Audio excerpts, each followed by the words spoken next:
नाम की तारीफ होवे।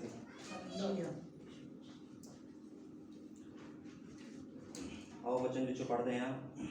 कहावतां 10:17 ਵਿੱਚ ਲਿਖਿਆ ਆ, ਜਿਹੜਾ ਸਿੱਖਿਆ ਨੂੰ ਮੰਨਦਾ ਕਹਿੰਦਾ ਉਹ ਤਾਂ ਜਿਉਣ ਦੇ ਰਾਹ ਉੱਤੇ ਹੈ, ਪਰ ਜਿਹੜਾ ਤਾੜ ਨੂੰ ਰੱਦ ਕਰਦਾ ਹੈ ਕਹਿੰਦਾ ਰਾਹ ਤੋਂ ਭੁੱਲਿਆ ਹੋਇਆ ਹੈ।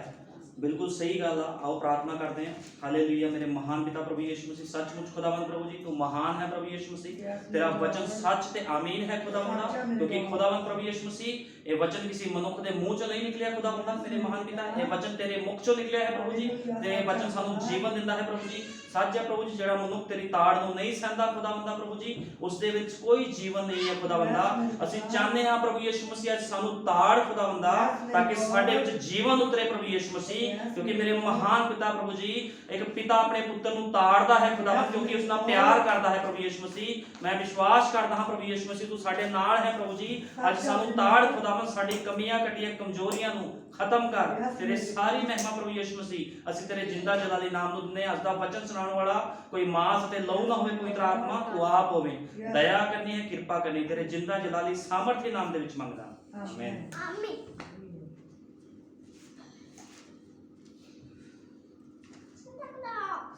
यशाया ਕੱਢਾਂਗੇ 48 ਦੀ 10। यशाया 48 ਦੀ 10। यशाया 48 की 10 च लिखा, मेरे निकट आकर इस बात को सुनो। यशाया 48 की 10। देख मैंने तुझे निर्मल तो किया, परंतु चांदी के समान नहीं। मैंने दुख की भट्टी में रखकर तुझे चुन लिया है, अपने निमित्त, हाँ अपने ही निमित्त मैंने यह किया है।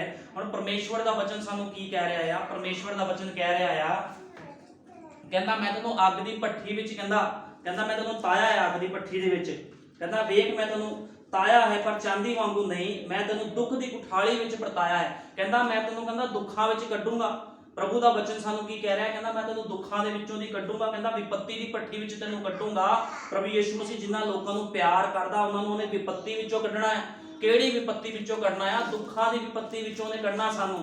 फिर असीं खुदा दे राह च जावांगे। खुदा दे राज विच जाना कोई मजाक नहीं आ। इस करके यशाया 48:10 सानू क्लीयर कर दिया, वेख मैं तेनों ताया पर चांदी वांगू नहीं। कहना मैं तेनों किस तरह ताऊंगा दुखां दी भट्टी विचों। ते अज लोग की भालदे आ, लोकी सौखा भालदे आ भी असीं जो मर्जी करिए, बरकतां लैण दे नाल, चर्च आण दे नाल कोई भी मनुख रैप्चर दे विच नहीं जावेगा। चर्च आण दे नाल सानू बरकतां मिल सकदियां, चंगियाइयां मिल सकदियां, लेकिन कोई भी मनुख ਜਦੋਂ तक अग की भट्ठी च ताया नहीं जाता, सच्चे वचन के अनुसार जीवन व्यतीत नहीं करता, वह मनुख खुदा के राज दे विच नहीं जाएगा। ये गल बाइबल क्लीयर करती है, बिल्कुल ये गल क्लीयर, क्योंकि जेडे परमेश्वर के लोग आ, खुदा के लोग आ, उन्होंने दुख की भट्ठी विचों निकल के जाना है। तो अज लोग कहते सानू सौखा मिल जाए, सौखे तरीके दे नाल, क्योंकि वचन विच लिखा यीशु मसीह ने कहा खुले राह तुसीं खुदा के राह च नहीं जा सकते। तंग रास्ता आ, तंग रास्ते का मतलब कोई ये नहीं आ भी असीं संसार नूं छड्डना या कोई असीं गलत सिस्टम में चले जाना आ। ਇਹਦਾ मतलब ये आ भी वचन के अनुसार जीवन व्यतीत करना, लेकिन लोग आज वचन के अनुसार जीवन व्यतीत नहीं करना चाहते। प्रभु आज बलियां मंगदा आ, लेकिन लोग बलिदान नहीं करना चाहते। पुराने नियम दे विच लोग बलियां दिंदे सी, अज भी बलियां देनियां पैंदियां आ। अज बलियां किस चीज दी देनियां आ? फैशनां दी बलियां देनियां आ। अज ओ झूठ दी, ओ पाप दी बलियां देनियां। तो परमेश्वर दे राज दे विच असीं जाना आ सच्चे मन दे नाल, तौबा दे नाल, वचन दे अनुसार जीवन व्यतीत करदे हुए असीं जावांगे। ये दुखां दी भट्ठी आ जिहदे विच असीं निकल के जाना है। ये कोई वड्डी गल या कोई औखी गल नहीं है जिन्हें जाना है, लेकिन जिहड़े मनुख ने चलना नहीं आ उहदे वास्ते सब कुछ औखा हुंदा है। जिहड़ा मनुख नहीं चल सकदा वो कुछ भी नहीं कर सकदा, ਉਹਦੇ ਵਾਸਤੇ ਔਖਾ ਹੁੰਦਾ। लेकिन ਜਿਹੜਾ ਚੱਲਣਾ ਜਾਣਦਾ ਆ ਉਹਨੂੰ ਕੋਈ ਡਰ ਨਹੀਂ ਆ, ਚਾਹੇ ਉਹਦੇ ਅੱਗੇ ਕੰਡੇ ਹੋਣ, ਜਿਹਨੇ ਚੱਲਣਾ ਆ ਉਹਨੇ ਉਸ ਰਾਹ ਤੇ ਚੱਲਣਾ ਹੀ ਆ।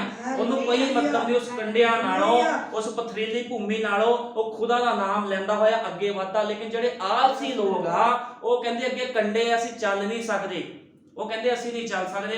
लेकिन फिर ਇਹੋ ਜਿਹੇ ਲੋਕਾਂ ਦਾ ਕੀ ਆ? ਇਹੋ ਜਿਹੇ ਲੋਕ ਖੁਦਾ ਦੇ ਰਾਜ ਦੇ ਵਿੱਚ ਨਹੀਂ ਜਾਣਗੇ, ਕਿਉਂਕਿ ਸਾਡੇ ਇਸ ਯੁੱਗ ਦੇ ਨਬੀ ਨੇ ਇਹ ਗੱਲਾਂ ਸਾਨੂੰ ਕਲੀਅਰ ਕੀਤੀਆਂ ਆ। ਜਦੋਂ ਤੱਕ ਅਸੀਂ ਪ੍ਰਭੂ ਦੇ ਵਿੱਚ ਸਹੀ ਤਰੀਕੇ ਨਾਲ ਨਹੀਂ ਚੱਲਦੇ, ਕੋਈ ਵੀ ਮਨੁੱਖ ਖੁਦਾ ਦੇ ਰਾਜ ਦੇ ਵਿੱਚ ਉਠਾਇਆ ਨਹੀਂ ਜਾਏਗਾ। ਕਿਉਂਕਿ ਵਚਨ ਦੇ ਵਿੱਚ ਲਿਖਿਆ, ਭਾਈ ਬ੍ਰੈਨਮ ਨੇ ਕਿਹਾ, ਕਹਿੰਦਾ ਵਹ ਪ੍ਰੇਰਣਾ कहता जो बाइबल से मेल नहीं खाती झूठी प्रेरणा है।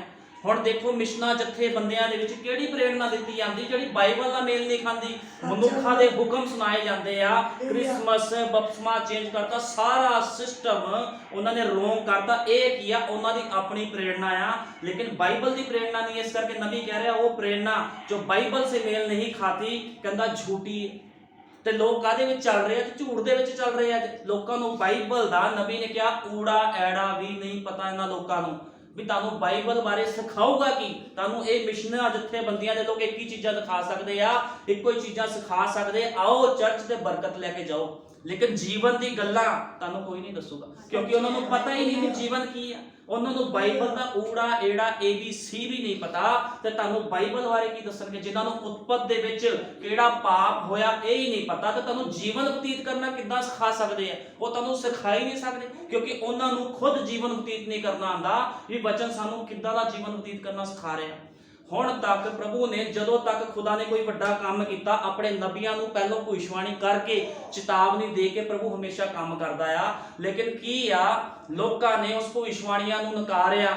ਅੱਜ ਵੀ 7ਵੇਂ ਯੁੱਗ ਦੇ ਵਿੱਚ ਜਿਹੜਾ 7ਵਾਂ ਯੁੱਗ ਆ, ਲਦੂਕੀਏ ਦਾ ਯੁੱਗ ਆ, ਪ੍ਰਕਾਸ਼ ਦੀ ਪੋਥੀ ਦਾ, ਉਹਦੇ ਵਿੱਚ ਵੀ ਖੁਦਾ ਨੇ ਇੱਕ ਨਬੀ ਭੇਜਿਆ ਸੀਗਾ ਜਿਹਦਾ ਨਾਮ ਭਾਈ ਵਿਲੀਅਮ ਮੈਰੀਨ ਬ੍ਰੈਨਮ ਸੀਗਾ, ਜਿਹਨੇ ਕੀ ਕੀਤਾ? ਪ੍ਰਕਾਸ਼ ਦੀ ਪੋਥੀ ਖੋਲਤੀ, ਉਤਪਤ ਤੋਂ ਲੈ ਕੇ ਪ੍ਰਕਾਸ਼ ਦੀ ਪੋਥੀ ਸਾਰੇ ਭੇਦ ਖੋਲਤੇ, ਲੇਕਿਨ ਲੋਕਾਂ ਨੇ ਉਸ ਵਚਨ ਨੂੰ ਨਹੀਂ ਮੰਨਿਆ।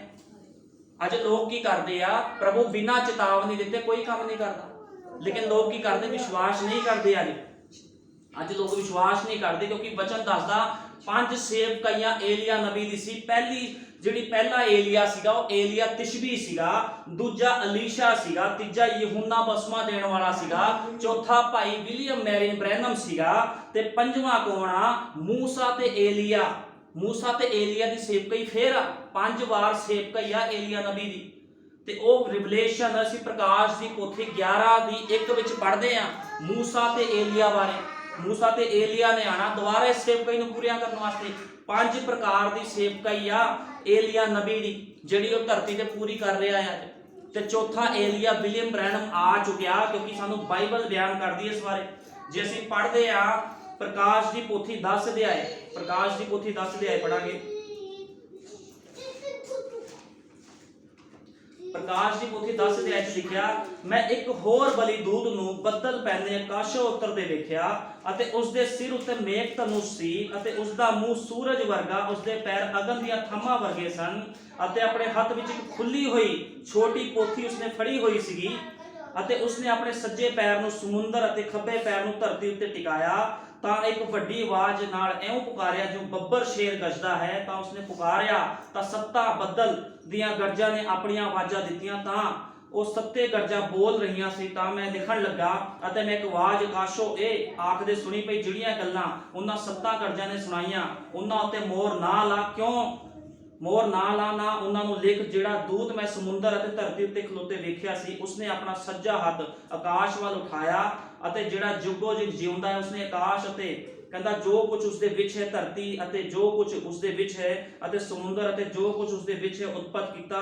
ਕਹਿੰਦਾ ਉਸਦੀ ਸਹੁੰ ਖਾਧੀ ਅਤੇ ਚਿਰ ਨਾ ਲੱਗੇਗਾ, ਅਤੇ 7ਵੇਂ ਦੂਤ ਦੇ ਦਿਨੀ ਜਾਂ ਤੁਰੀ ਵਜਾਵੇਗਾ, ਪਰਮੇਸ਼ਵਰ ਦਾ ਗੁਪਤ ਭੇਦ ਸੰਪੂਰਨ ਹੋਵੇਗਾ। ਹੁਣ ਇਹ ਕੀ ਆ? ਜਿਹੜਾ 7ਵੇਂ ਦੂਤ ਬਾਰੇ ਲਿਖਿਆ ਗਿਆ ਆ ਵੀ ਇੱਕ ਬਾਈਬਲ ਬਿਆਨ ਕਰਦੀ 10 ਪ੍ਰਕਾਸ਼ ਦੀ ਪੋਥੀ 10 ਦੇ ਵਿੱਚ ਲਿਖਿਆ ਵੀ ਇੱਕ ਦੂਤ, ਬਲੀ ਦੂਤ ਬੱਦਲ ਪੈਂਦੇ ਆ ਰਿਹਾ ਆ। ਉਹ ਕੌਣ ਸੀਗਾ? ਯੀਸ਼ੂ ਮਸੀਹ ਸੀਗਾ। 7 ਝੁੰਡਾਂ ਦੇ ਵਿੱਚ ਜਿਹੜੇ 7 ਦੂਤ ਸੀਗੇ ਉਹਨਾਂ ਦੇ ਨਾਲ ਉਤਰ ਆਇਆ ਉਹ ਬੱਦਲ ਦੇ ਰੂਪ ਦੇ ਵਿੱਚ।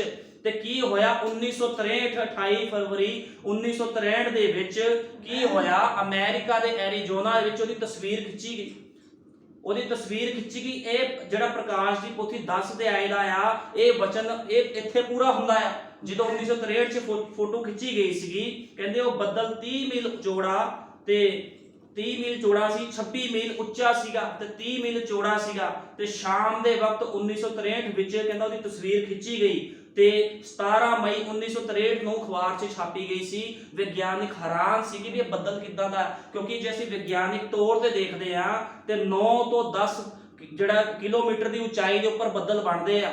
ਲੇਕਿਨ ਕੀ ਹੋਇਆ? ਇਹ 26 ਮੀਲ ਦੀ ਉਚਾਈ ਤੇ ਬੱਦਲ ਬਣਿਆ। ਤੇ ਉਸ ਦਿਨ ਕੀ ਹੋਇਆ? ਸ਼ੋਧਕਰਤਾ ਜਿਹੜੇ ਵਿਗਿਆਨਿਕ ਸੀ ਉਹਨਾਂ ਨੇ ਦੇਖਿਆ ਵੀ ਇਹ ਬੱਦਲ ਕਿਸ ਤਰ੍ਹਾਂ ਬਣ ਗਿਆ ਹੈ। ਉਹਨਾਂ ਨੇ ਸ਼ੋਧ ਕੀਤੀ ਕਿ ਕੋਈ ਮਿਜ਼ਾਈਲ ਛੱਡੀ ਗਈ ਜਾਂ ਕੋਈ ਹੈਲੀਕਾਪਟਰ ਲੰਘਿਆ ਜਿਹਦੇ ਨਾਲ ਇਹ ਬੱਦਲ ਬਣਿਆ ਆ, ਤੇ ਉਹਨਾਂ ਨੇ ਦੇਖਿਆ ਕਿ ਉਸ ਦਿਨ ਕੋਈ ਮਿਜ਼ਾਈਲ ਨਹੀਂ ਛੱਡੀ ਗਈ, ਕੋਈ ਹੈਲੀਕਾਪਟਰ ਉੱਪਰ, ਕੋਈ ਜਹਾਜ਼ ਉੱਪਰ ਨਹੀਂ ਗਿਆ। ਫਿਰ ਇਹ ਧੂਏ ਦਾ ਬੱਦਲ ਕਿਸ ਤਰ੍ਹਾਂ ਬਣਿਆ? ਤੇ ਬੜਾ ਹੀ ਅਲੌਕਿਕ ਬੱਦਲ ਸੀਗਾ ਇਹ, ਬੜਾ ਅਲੌਕਿਕ ਬੱਦਲ ਸੀ ਜਿਹੜਾ ਇਹ ਉੱਪਰ ਬਣਿਆ ਆ। ਤੇ ਕੀ ਹੋਇਆ ਜਦੋਂ ਉਹਨਾਂ ਨੇ ਸ਼ੋਧ ਕੀਤੀ ਤੇ ਉਹਨਾਂ ਨੇ ਦੇਖਿਆ ਵੀ ਕੋਈ ਇਹ ਆਮ ਚੀਜ਼ ਨਹੀਂ ਆ, ਕਿਉਂਕਿ ਉੱਪਰ ਜਿਹੜਾ ਬੱਦਲ ਬਣਦਾ ਆ ਉਹ ਕਿਹਦੇ ਨਾਲ ਬਣਦਾ ਆ? ਪਾਣੀ ਦੇ ਨਾਲ।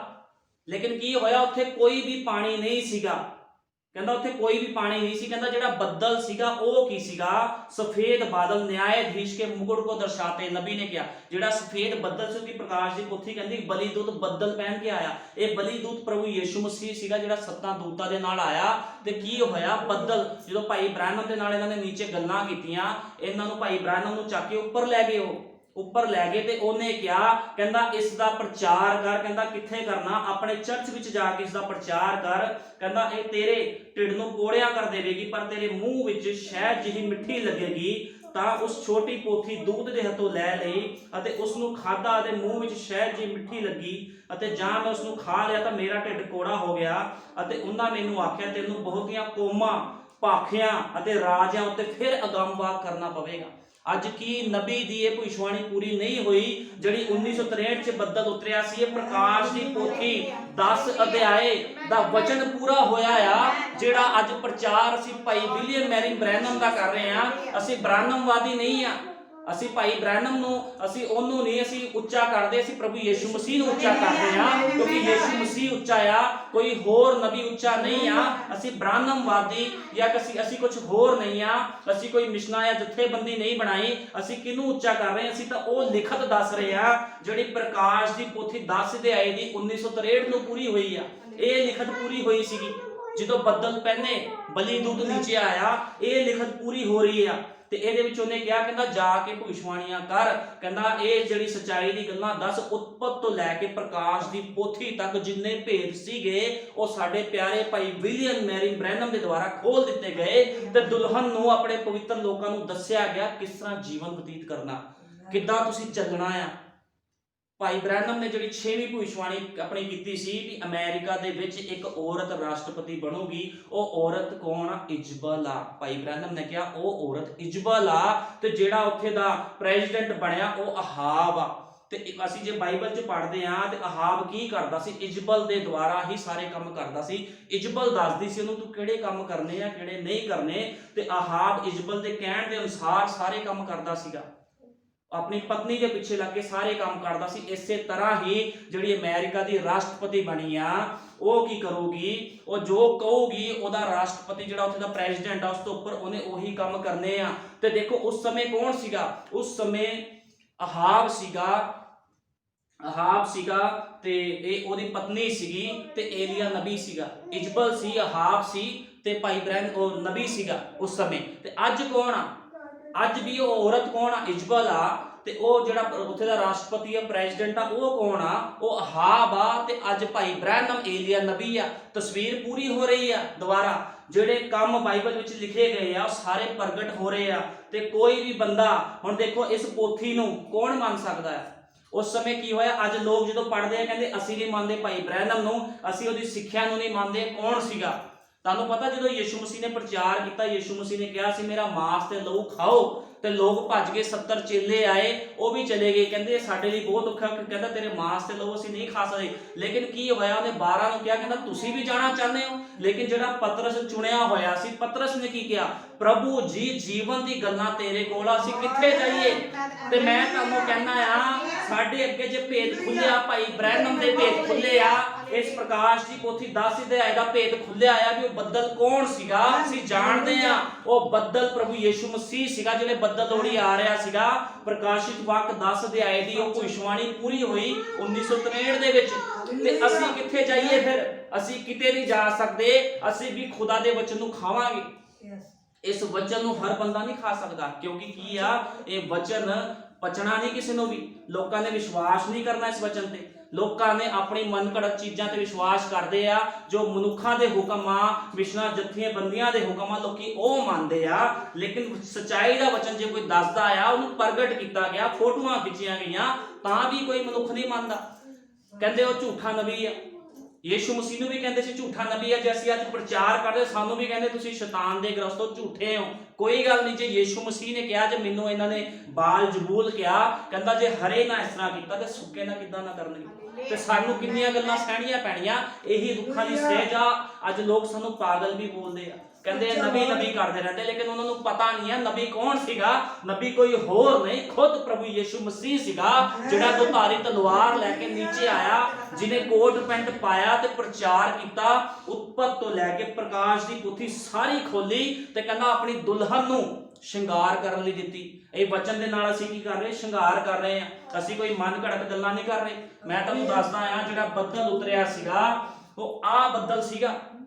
ਇਹ ਬੱਦਲ ਨੀਚੇ ਉਤਰਿਆ, ਇਹ ਬੱਦਲ ਜਦੋਂ ਨੀਚੇ ਉਤਰਿਆ ਤੇ ਕੀ ਹੋਇਆ? ਵਿਗਿਆਨਿਕ ਅੱਜ ਤੱਕ 1963 ਤੋਂ ਲੈ ਕੇ ਅੱਜ ਤੱਕ ਲੋਕ ਕੀ ਕਰ ਰਹੇ? ਵਿਗਿਆਨਿਕ ਕੀ ਕਰ ਰਹੇ ਆ?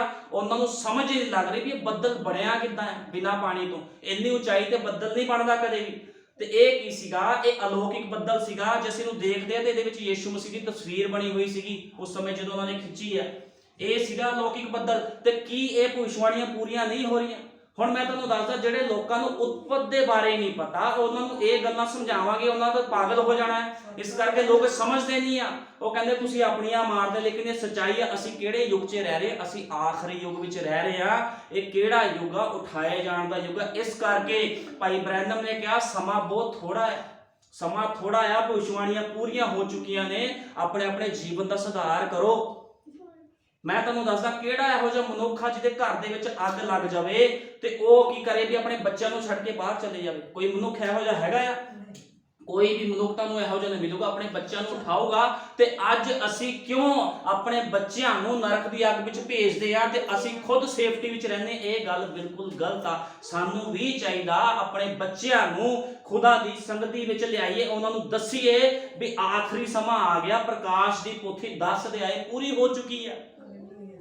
ਸਾਰੇ ਹੀ ਭੇਦ ਖੁੱਲ ਚੁੱਕੇ ਆ। ਸਭ ਭਵਿੱਖਬਾਣੀਆਂ ਪੂਰੀਆਂ ਹੋ ਚੁੱਕੀਆਂ। ਕਿਹਦੇ ਦੁਆਰਾ? ਸਾਡੇ ਪਿਆਰੇ ਭਾਈ ਵਿਲੀਅਮ ਮੈਰੀਅਨ ਬ੍ਰੈਨਮ ਦੇ ਦੁਆਰਾ, ਸਤਵੇਂ ਦੂਤ ਦੇ ਦੁਆਰਾ। ਇਹ ਉਠਾਏ ਜਾਣ ਦਾ ਸਮਾਂ ਆ। ਨਬੀ ਨੇ ਕਿਹਾ ਇਹ ਦੁਨੀਆਦਾਰੀ ਏਦਾਂ ਹੀ ਚੱਲੀ ਜਾਣੀ ਆ। ਲੋਕਾਂ ਨੇ ਵਿਸ਼ਵਾਸ ਨਹੀਂ ਕਰਨਾ। ਜਿੱਦਾਂ ਨੂਹ ਦਾ ਸਮਾਂ ਸੀਗਾ, ਇਹ ਉਹੀ ਸਮਾਂ ਆ ਗਿਆ। ਉਸ ਸਮੇਂ ਦੇ ਵਿੱਚ ਅਸੀਂ ਰਹਿ ਰਹੇ ਹਾਂ। ਅੱਜ ਤੁਸੀਂ ਕਿਸ ਨੂੰ ਜਾ ਕੇ ਇਸ ਗੱਲਾਂ ਦੱਸੋਗੇ, ਉਹਨੇ ਕਹਿਣਾ ਜਾ ਪਾਗਲ ਹੋ ਗਿਆ ਤੂੰ ਤਾਂ ਆਪ ਪਾਗਲ ਹੋ ਗਿਆ। ਤੇਰੇ ਕੋਲ ਪੈਸਾ ਨਹੀਂ ਆ, ਤੇਰੇ ਕੋਲ ਦੌਲਤ ਨਹੀਂ, ਤੇਰੇ ਕੋਲ ਸ਼ੋਹਰਤ ਨਹੀਂ, ਸਾਡੇ ਕੋਲ ਬਰਕਤ, ਅਸੀਂ ਚਰਚ ਵੀ ਜਾਂਦੇ ਆ, ਸਾਡੇ ਛੰਬੇ ਕੰਮ ਵੀ ਹੋ ਰਹੇ। ਇਹ ਕੀ ਆ? ਇਹ ਚੀਜ਼ਾਂ ਅਲੱਗ ਨੇ। ਮੈਂ ਤਾਂ ਦੱਸਿਆ ਬਰਕਤਾਂ ਚੰਗਿਆਈਆਂ ਅਲੱਗ ਚੀਜ਼ਾਂ, ਲੇਕਿਨ ਜੀਵਨ ਨੂੰ ਪ੍ਰਾਪਤ ਕਰਨਾ ਅਲੱਗ ਚੀਜ਼ ਹੁੰਦੀ ਆ। ਇਸ ਕਰਕੇ ਸਾਨੂੰ ਚਾਹੀਦਾ ਆ ਜੋ ਸਾਨੂੰ ਵਚਨ ਕਹਿੰਦਾ ਉਹਦੇ ਅਨੁਸਾਰ ਜੀਵਨ ਬਤੀਤ ਕਰੀਏ। ਇਹ ਜਿਹੜਾ ਮੰਨਾ ਆ ਇਹ ਹਰ ਕੋਈ ਨਹੀਂ ਖਾ ਸਕਦਾ। ਇਹ ਰੋਟੀ ਨੂੰ ਹਰ ਕੋਈ ਨਹੀਂ ਖਾ ਸਕਦਾ। ਇਹਦੇ ਵਾਸਤੇ ਦੰਦ ਚਾਹੀਦੇ ਆ। ਬੱਚੇ ਇਹ ਰੋਟੀਆਂ ਨੂੰ ਨਹੀਂ ਖਾ ਸਕਦੇ, ਕਿਉਂਕਿ ਇਹ ਕਿਹਦੀ ਰੋਟੀ ਆ? ਉਕਾਬ ਦੀ ਰੋਟੀ। ਇਹਨੂੰ ਉਕਾਬਾਂ ਦੇ ਬੱਚੇ ਹੀ ਹਜਮ ਕਰ ਸਕਦੇ ਆ। ਉਕਾਬ ਦੇ ਬੱਚੇ ਹੀ ਵਿਸ਼ਵਾਸ ਕਰਨਗੇ ਵੀ ਦੱਸਦੇ ਆਏ ਪੂਰਾ ਹੋ ਚੁੱਕਿਆ। ਦੂਜਿਆਂ ਨੇ ਕਹਿਣਾ ਅਸੀਂ ਨਹੀਂ ਮੰਨਦੇ, ਉਹਨੇ ਕਹਿਣਾ ਇਹ ਤਾਂ ਬਹੁਤ ਅੱਗੇ ਦੀ ਗੱਲਾਂ ਆ। ਅੱਜ ਲੋਕ ਇਸੇ ਤਰ੍ਹਾਂ ਕਹਿੰਦੇ ਆ ਵੀ ਭਾਈ ਬ੍ਰੈਨਮ ਕੁਛ ਨਹੀਂ ਸੀਗਾ, ਉਹ ਝੂਠ ਵੈਸੇ ਹੀ ਸੀਗਾ, ਛੋਟਾ ਮੋਟਾ ਪਾਸਟਰ ਸੀਗਾ, ਉਹ ਇਦਾਂ ਗਲਤ ਬੋਲਦਾ ਸੀ, ਉਹ ਬੋਲਦਾ ਸੀ। ਭਾਈ ਬ੍ਰੈਨਮ ਨੇ ਜਿੰਨੀਆਂ ਭਵਿੱਖਬਾਣੀਆਂ ਕੀਤੀਆਂ ਹੁਣ ਤੱਕ, ਉਹਦੇ ਵਿੱਚੋਂ ਕੋਈ ਵੀ ਭਵਿੱਖਬਾਣੀ ਅੱਜ ਤੱਕ ਪੂਰੀ ਨਾ ਹੋਈ ਹੋਵੇ, ਇਸ ਤਰ੍ਹਾਂ ਨਹੀਂ ਹੋਇਆ। ਸਾਰੀਆਂ ਹੀ ਭਵਿੱਖਬਾਣੀਆਂ ਭਾਈ ਬ੍ਰੈਨਮ ਦੀਆਂ ਪੂਰੀਆਂ ਹੋਈਆਂ ਹੈ। ਸਾਰੀਆਂ ਭਵਿੱਖਬਾਣੀਆਂ ਪੂਰੀਆਂ ਹੋਈਆਂ। ਇਸ ਕਰਕੇ ਨਬੀ ਨੇ ਕਿਹਾ ਵੀ ਤੁਸੀਂ ਵਚਨ ਦੇ ਅਨੁਸਾਰ ਡਰਦੇ ਤੇ ਕੰਬਦੇ ਜੀਵਨ ਬਤੀਤ ਕਰੋ। ਰੈਪਚਰ ਦਾ ਸਮਾਂ ਆ ਗਿਆ ਆ। ਆਖਰੀ ਸਮਾਂ ਜਦੋਂ ਦੁਲਹਨ ਉਠਾਈ ਗਈ ਤੇ ਕਿਰਪਾ ਵੀ ਉਠਾਈ ਜਾਣੀ ਆ। ਉਹਦੇ ਬਾਅਦ ਇਸ ਦੁਨੀਆ ਤੇ ਹਾਹਾਕਾਰ ਮਚ ਜਾਣੀ ਆ। ਤੇ ਕਿਉਂ ਨਾ ਅਸੀਂ ਦੁੱਖ ਝੱਲਦੇ ਹੋਈਏ, ਦੁਆ ਪ੍ਰਾਰਥਨਾ ਕਰਦੇ ਹੋਈਏ, ਆਪਣੇ ਲੋਕਾਂ ਨੂੰ ਬਚਾਈਏ ਜਿਹੜੇ ਪਾਪ ਦੇ ਵਿੱਚ, ਉਹਨਾਂ ਨੂੰ ਸੱਚਾਈ ਦਸੀਏ। ਜੇ ਅਸੀਂ ਆਪ ਬਚੇ ਆ ਤਾਂ ਸਾਡਾ ਫਰਜ਼ ਬਣਦਾ ਅਸੀਂ ਲੋਕਾਂ ਨੂੰ ਵੀ ਬਚਾਈਏ। ਨਬੀ ਨੇ ਕਿਹਾ ਜਦੋਂ ਤੁਸੀਂ ਸੰਦੇਸ਼ ਦੇ ਵਿੱਚ ਆਏ ਹੋ, ਤੁਸੀਂ ਕਿੰਨੀਆਂ ਰੂਹਾਂ ਜਿੱਤੀਆਂ ਆ, ਤੁਸੀਂ ਸੱਚਾਈ 'ਚ ਆਏ, ਕਿੰਨੇ ਲੋਕਾਂ ਨੂੰ ਤੁਸੀਂ ਸੱਚਾਈ ਦੱਸੀ ਆ। ਸਾਡਾ ਫਰਜ਼ ਆ ਦੱਸਣਾ। ਨਬੀ ਨੇ ਪ੍ਰਚਾਰ ਕੀਤਾ, ਮੋਹਰਾਂ ਦਾ ਹਰ ਚੀਜ਼ ਦਾ ਪ੍ਰਚਾਰ ਕੀਤਾ। ਹੁਣ ਕੋਈ ਮੰਨੇ ਨਾ ਮੰਨੇ ਉੱਤੇ ਡਿਪੈਂਡ ਕਰਦਾ। ਸਾਡਾ ਕੀ ਕੰਮ ਆ? ਲੋਕਾਂ ਨੂੰ ਅਗਾਹ ਕਰਨਾ ਵੀ ਵਚਨ ਸਾਨੂੰ ਇਸ ਚੀਜ਼ ਨੂੰ ਕਹਿੰਦਾ ਹੈ। ਉਹ ਮੰਨਣ ਚਾਹੇ ਨਾ ਮੰਨਣ, ਫਿਰ ਉਹਨਾਂ ਤੇ ਡਿਪੈਂਡ ਕਰਦਾ ਆ। ਅਸੀਂ ਉਹਨਾਂ ਨੂੰ ਪ੍ਰਚਾਰ ਕਰੀਏ, ਦੱਸੀਏ ਸੱਚਾਈ, ਫਿਰ ਉਹਨਾਂ ਵਾਸਤੇ ਅਸੀਂ ਘੁਟਨੇ ਟੇਕੇ ਪ੍ਰਾਰਥਨਾ ਵੀ ਕਰੀਏ ਵੀ ਪ੍ਰਭੂ ਇਹਨਾਂ ਤੇ ਦਇਆ ਕਰ। ਇਹ ਸਾਡਾ ਫਰਜ਼ ਬਣਦਾ ਆ। ਭਾਵੇਂ ਉਹ ਤੁਹਾਨੂੰ ਗਾਲਾਂ ਕੱਢਣੀਆਂ, ਗਲਤ ਬੋਲਣ, ਉਹਨਾਂ ਨੂੰ ਪ੍ਰਚਾਰ ਦੱਸੋ, ਇਸ ਚੀਜ਼ ਬਾਰੇ ਸੱਚਾਈ ਦੱਸੋ, ਫਿਰ ਘਰੇ ਆ ਕੇ ਪ੍ਰਾਰਥਨਾ ਵੀ ਕਰੋ। ਇਹ ਨਾ ਸੋਚੋ ਮੈਂ ਦੱਸਦਾ ਆ ਜੋ ਮਰਜ਼ੀ ਹੋਵੇ, ਨਹੀਂ ਮੰਨੂਗਾ ਤੇ ਮਰੂਗਾ। ਇਦਾਂ ਨਹੀਂ ਅਸੀਂ ਕਹਿ ਸਕਦੇ। ਸਾਨੂੰ ਚਾਹੀਦਾ ਦੁੱਖ ਦੇ ਨਾਲ मैं तुहानूं दस्सिया जिद्दां नबी ने कहा भी शर्मिंदा हो रहा, कि नबी मैसेज दे विच प्रभु नबी ने कहा, कहंदा मैं शर्मिंदा आ, कहंदा मैं 20 ਲੱਖ लोकां नूं बचाया, मैं तां भी शर्मिंदा आ भी मैं होर लोकां नूं बचा सकदा। अज 20 ਲੱਖ की अज करोड़ा लोग एंड टाइम मैसेज की सेवकाई दे विच आ, लेकिन फिर भी एक छोटा झुंड है, क्योंकि बाइबल बयान करती छोटा झुंड ही उठाया जाएगा। करोड़ा अरबा दी जिहड़े मिलियन खिलियन लोग ने उन्हां विचों एक छोटा जिहा झुंड उठाया जाएगा, पता भी नहीं लगना भी की हो गया किसी नूं। लोगों ने देखना कित्थे गैप हो गए लोग, लोगों ने रिपोर्टां लिखाणियां, रिश्तेदार ने रिपोर्टां लिखाणियां साडे मैंबर कित्थे गैप हो, लेकिन उन्हां नूं नहीं पता भी रैप्चर हो चुकिया है। असीं रैप्चर दे युग 'च सानूं चाहीदा आ ਉਹਦੇ ਅਨੁਸਾਰ ही जीवन व्यतीत करिए जो सानू वचन कहता है। ਅਸੀਂ वचन तो बाहर ना जाइए कदे भी। ਹੁਣ ਇਸੇ ਤਰ੍ਹਾਂ ਸਾਰੀਆਂ ਸੇਵਕਾਈਆਂ ਜਿਹੜੀਆਂ ਆ ਭਾਈ ਬ੍ਰੈਨਮ ਦੀਆਂ ਉਹ ਪੂਰੀਆਂ ਹੋ ਚੁੱਕੀਆਂ, ਸਾਰੀ ਭਵਿੱਖਬਾਣੀਆਂ ਜਿੰਨੀਆਂ ਉਹਨੇ ਕੀਤੀਆਂ ਆ ਉਹ ਚੱਲ ਰਹੀਆਂ ਆ, ਉਹਦੀਆਂ ਪੂਰੀਆਂ ਹੋ ਚੁੱਕੀਆਂ ਆ। ਜਿੰਨੇ ਉਹਨੇ ਵਚਨ ਕਹੇ ਆ ਸਾਰਾ ਉਸੇ ਅਨੁਸਾਰ ਹੋ ਰਿਹਾ ਆ। ਤੇ ਕੀ ਇਹ ਆਖਰੀ ਯੁੱਗ ਨਹੀਂ ਹੈ? ਇਹ ਨੂਹ ਦਾ ਯੁੱਗ ਆ ਜਿਹਦੇ ਵਿੱਚ ਕੀ ਆ ਕੋਈ ਕਿਸੇ ਦਇਆ ਨਹੀਂ ਕਰਦਾ, ਹਰ ਬੰਦਾ ਆਪਣੀ ਐਸ਼ ਪ੍ਰਸਤੀ ਦੇ ਵਿੱਚ। ਕਿਉਂਕਿ ਉਸ ਸਮੇਂ ਕੀ ਸੀਗਾ, ਪ੍ਰਭੂ ਨੇ ਕਿਹਾ ਲੋਕ ਖਾਂਦੇ ਪੀਂਦੇ ਸੀ, ਵਿਆਹ ਸ਼ਾਦੀਆਂ ਕਰਦੇ, ਅੱਜ ਵੀ ਲੋਕ ਕਰ ਰਹੇ। ਮਸੀਹ ਲੋਕ ਨੱਚਦੇ ਗਾਉਂਦੇ ਆ, ਜਨਮ ਦਿਨਾਂ ਤੇ ਭੰਗੜੇ ਪਾਉਂਦੇ ਆ, ਡੀਜੇ ਲਾਉਂਦੇ ਆ, ਕੋਈ ਮਤਲਬ ਨਹੀਂ ਵਚਨ ਦੇ ਨਾਲ। ਉਹ ਕਹਿੰਦੇ ਸਾਡਾ ਪਾਸਟਰ ਸਾਨੂੰ ਕਹਿੰਦਾ ਚਰਚ ਆਓ ਤੇ ਜਾਓ, ਲੇਕਿਨ ਇਹ ਗੱਲਾਂ ਕੌਣ ਦੱਸੂਗਾ? ਜੀਵਨ ਸੁਧਾਰ ਦੀਆਂ ਗੱਲਾਂ ਕੌਣ ਦੱਸੂਗਾ ਕਿ ਖੁਦਾ ਦੇ ਕੋਲ ਜਾਣਾ ਇੰਨਾ ਸੌਖਾ ਹੈ? मैं तुहानूं दस्सिया तुसीं किसी अफसर दे कोल नहीं बैठ सकते, ते खुदा दे कोल कित्थों उठाई जाओगे? ये शरीर किद्दां हवा च उठूगा?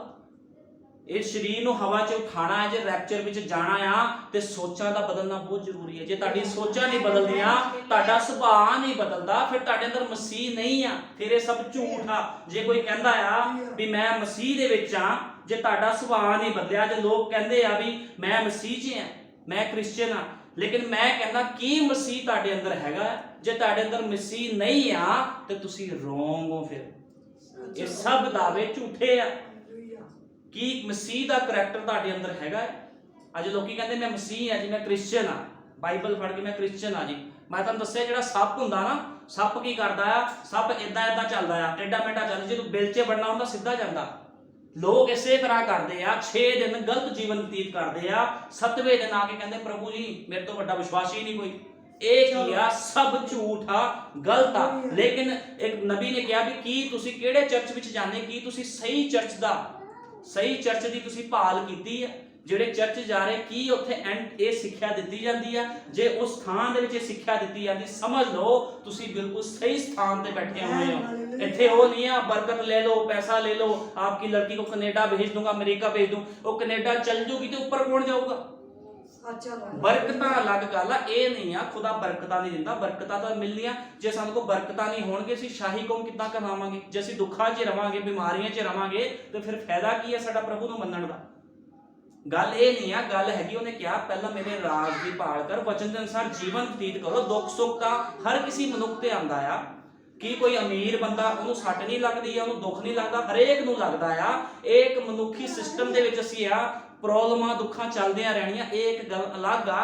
लेकिन खुदा दे वचन के अनुसार जीवन व्यतीत करना, रैप्चर विच जाना एक अलग गल आ। सानूं चाहीदा जे असीं रैप्चर विच जाना आ ते ओहदे वचन के अनुसार जीवन व्यतीत करिए।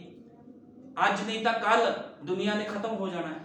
कोई किन्ने साल जिंदा, कोई 60 साल जिंदा, 80 साल जिंदा, मरना तो हैगा ही आ। फिर की कहूगा खुदा नूं जाके मैं दुनिया ते ऐश करके आया, गलत काम करके आया। लेकिन खुदा की देखूगा जिहड़ी उहदी दुल्हन आ, उन्हें अपनी दुल्हन नूं देखना भी वचन नाल शंगारी हुई आ। उन्हें कहना चल मेरे नाल बैठ, जिद्दां एक पति अपनी पत्नी नूं चाबियां दिंदा करदियां, सारा इख्तियार एक पति अपनी पत्नी नूं दिंदा। क्यों दिंदा? क्योंकि उहदी पत्नी हुंदी, उहनूं विश्वास हुंदा आ भी मेरी पत्नी मेरे नाल वफादार आ। इसे तरह खुदा बंदा प्रभु यीशु मसीह जो देख रहा भी मेरे लोग मेरे नाल मेरे वचन के अनुसार पवित्रताई विच चल रहे हैं, वो कहूगा चल मेरे नाल, मेरे घर दे विच मैं तेनों कुंजियां दूंगा, मैं तेनों चाबियां दूंगा, तेनों इख्तियार दूंगा। क्योंकि दुल्हन ने इस जगत का न्याय करना। बाइबल बयान करदी दूतां दा न्याय भी असीं करांगे। ਅਸੀਂ ਦੂਤਾਂ ਤੋਂ ਵੀ ਉੱਤਮ ਆ, ਜਿਹੜੇ ਦੂਤ ਖੁਦਾ ਦੇ ਕੋਲ ਖੜੇ ਰਹਿੰਦੇ ਉਹ ਤੋਂ ਵੀ ਉੱਤਮ ਅਸੀਂ ਜੇ ਸੇਵਕਾਈ ਦੇ ਵਿੱਚ ਆ ਤਾਂ ਅਸੀਂ ਉੱਤਮ ਆ, ਨਹੀਂ ਤੇ ਨਹੀਂ ਆ। ਤੇ ਸਾਨੂੰ ਕਿੱਦਾਂ ਚਾਹੀਦਾ? ਜੇ ਪ੍ਰਭੂ ਤੁਹਾਨੂੰ ਦੂਤਾਂ ਤੋਂ ਉੱਤਮ ਕਹਿ ਰਿਹਾ ਤੇ ਸਾਡੇ ਅੰਦਰੋਂ ਗੰਦਗੀ ਨਹੀਂ ਜਾ ਰਹੀ। ਅੱਜ ਬਹੁਤ ਮਸੀਹ ਲੋਕ ਆ, ਉਹਨਾਂ ਦੇ ਸੁਭਾਅ ਹੀ ਨਹੀਂ ਬਦਲ ਰਹੇ। ਉਹ ਕਹਿੰਦੇ ਮੇਰੇ ਅੰਦਰ ਪ੍ਰਭੂ ਰਹਿੰਦਾ। ਜੇ ਤੇਰੇ ਅੰਦਰ ਪ੍ਰਭੂ ਹੁੰਦਾ ਤੇ ਪ੍ਰਭੂ ਦਾ ਸੁਭਾਅ, ਉਹਦਾ ਕਰੈਕਟਰ, ਉਹਦੀ ਹਲੀਮੀ ਤੇਰੇ ਅੰਦਰ ਹੁੰਦੀ। ਲੇਕਿਨ ਕੀ ਆ? ਉਹਦੇ ਉਲਟ। ਸਾਰਾ ਸਿਸਟਮ ਇਹ ਮੈਂ ਤੁਹਾਨੂੰ ਦੱਸ ਰਿਹਾ, ਤੁਸੀਂ ਮਸੀਹ ਬੰਦੇ ਦੀ ਪਛਾਣ ਕਰਨੀ ਆ ਉਹਦੇ ਕਰੈਕਟਰ ਤੋਂ, ਉਹਦੇ ਜੀਵਨ ਤੋਂ ਕਰ ਲਿਓ ਵੀ ਮਸੀਹ ਆ। ਜਿੰਨਾ ਮਰਜ਼ੀ ਕਹਿੰਦਾ ਹੋਵੇ ਜੀ ਮੈਨੂੰ ਬਾਈਬਲ ਦਾ ਗਿਆਨ ਆ, ਗਿਆਨੀ ਲੋਕ ਖੁਦਾ ਦੇ ਕੋਲ ਨਹੀਂ ਜਾਣਗੇ। ਭਾਈ ਬ੍ਰੈਨਮ ਨੇ ਕਿਹਾ, ਨਬੀ ਨੇ ਕਿਹਾ, ਇਸ ਸੰਸਾਰ ਦਾ ਗਿਆਨ ਤੁਹਾਨੂੰ ਰੈਪਚਰ ਵਿੱਚ ਨਹੀਂ ਲੈ ਕੇ ਜਾਵੇਗਾ। ਵਚਨ ਦੇ ਅਨੁਸਾਰ ਵਿਸ਼ਵਾਸ ਦੇ ਨਾਲ ਜੀਵਨ ਬਤੀਤ ਕਰਨ ਦੇ ਨਾਲ ਤੁਸੀਂ ਰੈਪਚਰ ਵਿੱਚ ਜਾਓਗੇ। ਜੇ ਤੁਸੀਂ ਮੰਨਦੇ ਹੋ, ਜੇ ਤੁਸੀਂ ਪ੍ਰਭੂ ਯਿਸੂ ਮਸੀਹ ਦੇ ਨਾਮ 'ਚ ਬਸਮਾ ਲਿਆਇਆ, ਤਾਂ ਹੀ ਬਸਮਾ ਲੈਣ ਤੋਂ ਬਾਅਦ ਜੀਵਨ ਬਤੀਤ ਕਰੋਗੇ, ਤਾਂ ਖੁਦਾ ਦੇ ਰਾਹ 'ਚ ਜਾਓਗੇ। ਕੱਲਾ ਬਸਮਾ ਲੈਣ ਨਾਲ ਵੀ ਨਹੀਂ ਜਾਓਗੇ। ਇੱਥੇ ਲੋਕਾਂ ਨੂੰ ਤਾਂ ਊੜਾ ਐੜਾ ਵੀ ਨਹੀਂ ਪਤਾ। ਲੋਕੀ ਜਾਂਦੇ ਆ ਪਿਤਾ ਪੁੱਤਰ ਪਵਿੱਤਰ ਆਤਮਾ, ਪਤਾ ਨਹੀਂ ਵੀ ਕੀ ਪ੍ਰਭੂ ਨੇ ਦੁਸ਼ਟਾਂਤ ਬੋਲਿਆ, ਕੀ ਉਹਨੇ ਕਿਹਾ, ਕੁਛ ਨਹੀਂ ਲੋਕਾਂ ਨੂੰ ਪਤਾ। ਇਹ ਲੋਕ ਕੌਣ ਨੇ? ਅਸੀਂ ਸੋਚਦੇ ਬੜੀ ਭੀੜ ਆ ਜੀ, ਬੜਾ ਮਸਾ ਆ। ਮਸਾ ਹੈਗਾ ਆ, ਪ੍ਰਭੂ ਕੰਮ ਕਰਦਾ, ਲੇਕਿਨ ਕੀ ਬਚਣੇ ਆ ਉਹਨਾਂ ਦੇ ਵਿੱਚੋਂ ਹੈਗੇ ਕੋਈ?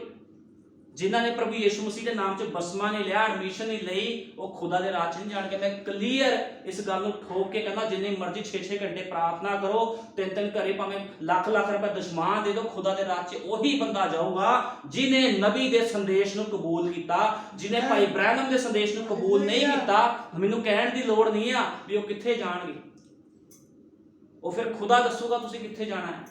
ਲੇਕਿਨ ਜਿਨ੍ਹਾਂ ਨੇ ਨਬੀ ਦੇ ਸੰਦੇਸ਼ ਨੂੰ ਕਬੂਲ ਕੀਤਾ, ਮੈਂ ਪੂਰੇ ਇਖਤਿਆਰ ਦੇ ਨਾਲ, ਪੂਰੀ ਉਸ ਦੀ ਮੌਜੂਦਗੀ ਦੇ ਨਾਲ ਕਹਿ ਰਿਹਾ, ਖੁਦਾ ਦੇ ਰਾਜ ਦੇ ਵਿੱਚ ਉਠਾਏ ਜਾਣਗੇ ਉਹ ਲੋਕ। ਇਦਾਂ ਹੋ ਨਹੀਂ ਸਕਦਾ ਵੀ ਖੁਦਾਵੰਦ ਨੇ ਜੋ ਕਿਹਾ ਪੂਰਾ ਨਾ ਹੋਵੇ।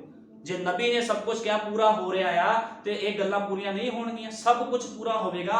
ਵਚਨ ਦੇ ਅਨੁਸਾਰ ਜੀਵਨ ਬਤੀਤ ਕਰੋ। ਇਹ ਨਾ ਸੋਚੋ ਵੀ ਉਸ ਚਰਚ ਵਿੱਚ ਬੜੀ ਭੀੜ ਆ ਜੀ, ਉੱਥੇ ਬੜੀ ਬਰਕਤਾਂ ਮਿਲਦੀਆਂ। ਬਰਕਤਾਂ ਜੋਗੇ ਨਾ ਰਹੋ। ਬਰਕਤ ਅੱਜ ਹੈਗੀ ਹੈ, ਕੱਲ ਚਲੀ ਜਾਊਗੀ। ਜੇ ਅੱਜ ਕਿਸੇ ਬੰਦੇ ਅੰਦਰ ਬਿਮਾਰੀ ਹੈਗੀ ਆ, ਉਹ ਬਿਮਾਰੀ ਖਤਮ ਮੰਨ ਲਓ ਹੋ ਜਾਂਦੀ ਆ, ਤੇ ਕੱਲ ਨੂੰ ਦੂਜੀ ਵੀ ਲੱਗ ਸਕਦੀ, ਕੋਈ ਗਾਰੰਟੀ ਥੋੜੀ ਹੈ। ਸਰੀਰ ਆ। ਅਲੀਸ਼ਾ ਨੂੰ ਵੀ ਪ੍ਰੋਬਲਮ ਸੀਗੀ ਕੋਈ, ਅਲੀਸ਼ਾ ਵੀ ਬਿਮਾਰੀ ਦੇ ਨਾਲ ਮਰਿਆ। ਇਹ ਬਿਮਾਰੀਆਂ ਪਰੇਸ਼ਾਨੀਆਂ ਕੁਛ ਨਹੀਂ ਆ। ਮੇਨ ਗੱਲ ਆ ਸਾਡੀ ਆਤਮਾ ਦੇ ਵਿੱਚ ਬਿਮਾਰੀ ਨਹੀਂ ਹੋਣੀ ਚਾਹੀਦੀ। ਜਿਹਦੀ ਆਤਮਾ ਦੇ ਵਿੱਚ ਬਿਮਾਰੀ ਲੱਗੀ, ਉਹਨੂੰ ਦਿਖਣਾ ਹੀ ਨਹੀਂ ਆ। ਉਹਨੂੰ ਦਿਖਣਾ ਥੋੜੀ ਆ ਵੀ ਬਲੀਦੂਤ ਬੱਦਲ ਪਹਿਨ ਕੇ ਆ ਰਿਹਾ 1963 'ਚ ਫੋਟੋ ਖਿੱਚੀ ਗਈ ਆ, ਉਹਨੇ ਕਹਣਾ ਐਵੇਂ ਹੀ ਸੀਗਾ, ਇਹ ਤਾਂ ਝੂਠ ਬੋਲਦੇ ਆ। ਇਹ ਗੱਲਾਂ ਤੇ ਕੌਣ ਵਿਸ਼ਵਾਸ ਕਰੂਗਾ? ਇਹ ਗੱਲਾਂ ਤੇ ਜਿਹਨੂੰ ਅੱਖਾਂ ਦਿੱਤੀਆਂ ਗਈਆਂ, ਜਿੱਦਾਂ ਪ੍ਰਕਾਸ਼ ਦੀ ਪੋਥੀ 'ਚ ਕਿਹਾ, ਤੈਨੂੰ ਸੁਰਮਾ, ਮੇਰੇ ਕੋਲ ਸੁਰਮਾ ਲੈ, ਜਿਹਦੇ ਕੋਲ ਸੁਰਮਾ ਆ ਉਹਨੂੰ ਪਤਾ ਲੱਗੂ ਵੀ ਇਹਦੇ ਵਿੱਚ ਯਿਸੂ ਮਸੀਹ ਉਤਰਿਆ ਸੀ। ਬੱਦਲ ਪਹਿਨੇ ਹੋਏ, ਜਿਹੜਾ ਬੱਦਲ ਸੀਗਾ ਉਹਦਾ ਮੁਕੁਟ ਸੀਗਾ, ਉਹਨੂੰ ਪਹਿਨ ਕੇ ਉਤਰ ਰਿਹਾ ਯਿਸੂ ਮਸੀਹ। ਉਹ ਸਾਰੇ ਭੇਦ ਖੋਲੇ ਗਏ ਆ, ਤੇ ਲੇਕਿਨ ਲੋਕ ਵਿਸ਼ਵਾਸ ਨਹੀਂ ਕਰਦੇ। ਮੈਂ ਤੁਹਾਨੂੰ ਦੱਸ ਰਿਹਾ, ਉਹਨਾਂ ਨੂੰ ਤਾਂ ਉਤਪਤੀ ਨਹੀਂ ਪਤਾ, ਪਹਿਲੀ ਸੀੜੀ ਨਹੀਂ ਚੜ੍ਹਨ ਦੀ ਪਤਾ। ਤੁਸੀਂ ਸੋਵੀ ਕਿੱਦਾਂ ਚੜਾਵੋਗੇ ਉਹਨਾਂ ਨੂੰ? ਇਹ ਕੌਣ ਆ? ਇਹ ਐਂਟੀ ਕ੍ਰਾਈਸਟ ਲੋਕ ਨੇ, ਜਿਹੜੇ ਕੀ ਕਰ ਰਹੇ ਆ? ਖੁੱਲੇ ਰਾਹ ਚੱਲ ਰਹੇ ਆ। ਪ੍ਰਭੂ ਦੇ ਜਿੰਨੇ ਲੋਕ ਆ ਉਹਨਾਂ ਦੇ ਦੁੱਖ ਚੱਲੇ, ਮੈਂ ਤੁਹਾਨੂੰ ਬਾਈਬਲ 'ਚ ਕਲੀਅਰ ਕਰੂੰਗਾ, ਏਦਾਂ ਦੇ ਦੁੱਖ ਚੱਲੇ ਆ। ਇੱਕ ਦੁੱਖ ਵੀ ਤੁਹਾਡੇ ਉੱਪਰ ਕਿਸੇ ਦੇ ਉੱਪਰ ਆ ਗਿਆ, ਤੁਸੀਂ ਮਸੀਹ ਛੱਡ ਕੇ ਭੱਜੋਗੇ। ਇਹੋ ਜਿਹੇ ਦੁੱਖ ਉਹਨਾਂ ਲੋਕਾਂ ਦੇ ਉੱਪਰ ਆਏ ਆ, ਤਾਂ ਖੁਦਾ ਦੇ ਰਾਹ 'ਚ ਗਏ ਆ। ਉਸ ਸਮੇਂ ਕੀ ਸੀਗਾ? ਉਸ ਸਮੇਂ ਲੋਕ ਕਿੰਨੇ ਦੁੱਖਾਂ ਵਿੱਚ ਜਾਂਦੇ ਸੀ। ਕੋਈ ਸਾਈਕਲ, ਕੋਈ ਮੋਟਰਸਾਈਕਲ, ਕੋਈ ਗੱਡੀ ਨਹੀਂ ਹੁੰਦੀ ਸੀ। ਪੈਦਲ ਜਾਣਾ ਜਿੱਥੇ ਜਾਣਾ ਆ, ਜਾਂ ਕਿਸ਼ਤੀਆਂ ਵਿੱਚ ਬੈਠ। ਅੱਜ ਮੋਟਰਸਾਈਕਲ, ਗੱਡੀਆਂ ਸਭ ਕੁਛ ਆ, ਤੇ ਲੋਕਾਂ ਕੋਲ ਚਰਚ ਵਿੱਚ ਨਹੀਂ ਜਾਇਆ ਜਾਂਦਾ ਸੱਚਾ ਸੰਦੇਸ਼ ਸੁਣਨ ਵਾਸਤੇ। ਉਹ ਕਹਿੰਦੇ ਨਹੀਂ ਅੱਜ ਸਾਡਾ ਕੰਮ, ਅਸੀਂ ਬਾਹਰ ਜਾਣਾ ਹੈ, ਸਾਡਾ ਕੰਮ ਜ਼ਰੂਰੀ ਹੈ। ਧਰਤੀ ਦੇ ਲੋਕ ਧਰਤੀ ਦੀ ਗੱਲਾਂ ਕਰਦੇ, ਲੇਕਿਨ ਜਿਹੜੇ ਖੁਦਾ ਦੇ ਰਾਜ ਵਿੱਚ ਜਾਣਾ ਆ, ਜਿਹੜੇ ਉੱਪਰ ਦੇ ਲੋਕ ਆ, ਹਮੇਸ਼ਾ ਉੱਪਰ ਦੀ ਗੱਲਾਂ ਕਰਦੇ ਆ। ਤੇ ਜੇ ਤੁਸੀਂ ਧਰਤੀ ਦੇ ਲੋਕਾਂ ਨਾਲ ਉੱਪਰ ਦੀ ਗੱਲਾਂ ਕਰੋਗੇ, ਉਹਨੇ ਕਹਿਣਾ ਪਾਗਲ ਹੋ ਗਿਆ ਬੰਦਾ, ਉੱਪਰ ਕੁਝ ਦਿਖਦਾ ਨਹੀਂ, ਉੱਪਰ ਦੀ ਗੱਲਾਂ ਕਰੀ। ਕਿਉਂ ਅਸੀਂ ਉੱਪਰ ਦੀ ਗੱਲਾਂ ਕਿਉਂ ਕਰਦੇ? ਕਿਉਂਕਿ ਅਸੀਂ ਧਰਤੀ ਦੇ ਨਹੀਂ ਆ, ਅਸੀਂ ਉੱਪਰ ਦੇ ਆ। ਅਸੀਂ ਇੱਥੇ ਕੀ ਕਰਨ ਆਏ ਆ? ਅਸੀਂ ਸਭ ਉਹਦੇ ਖੁਦਾ ਦੇ ਦੂਤ ਆ, ਉਹਦੀ ਦੁਲਹਨ ਆ। ਅਸੀਂ ਇੱਥੇ ਕੀ ਕਰਨ ਆਏ ਆ? ਅਸੀਂ ਉਹਦੇ ਵਚਨ ਨੂੰ ਪੂਰਾ ਕਰਨ ਵਾਸਤੇ ਆਏ, ਜਿਹੜਾ ਵਚਨ ਉਹਨੇ ਲਿਖਿਆ ਵੀ ਮੈਂ ਆਪਣੀ ਦੁਲਹਨ ਨੂੰ ਲੈਣ ਆਊਂਗਾ। ਸਾਨੂੰ ਚਾਹੀਦਾ ਹੈ ਵਚਨ ਦੇ ਅਨੁਸਾਰ ਜੀਵਨ ਬਤੀਤ ਕਰੀਏ। ਦੂਜਾ ਕੁਰਿੰਥੀਆਂ ਕੱਟਾਂਗੇ 11:23।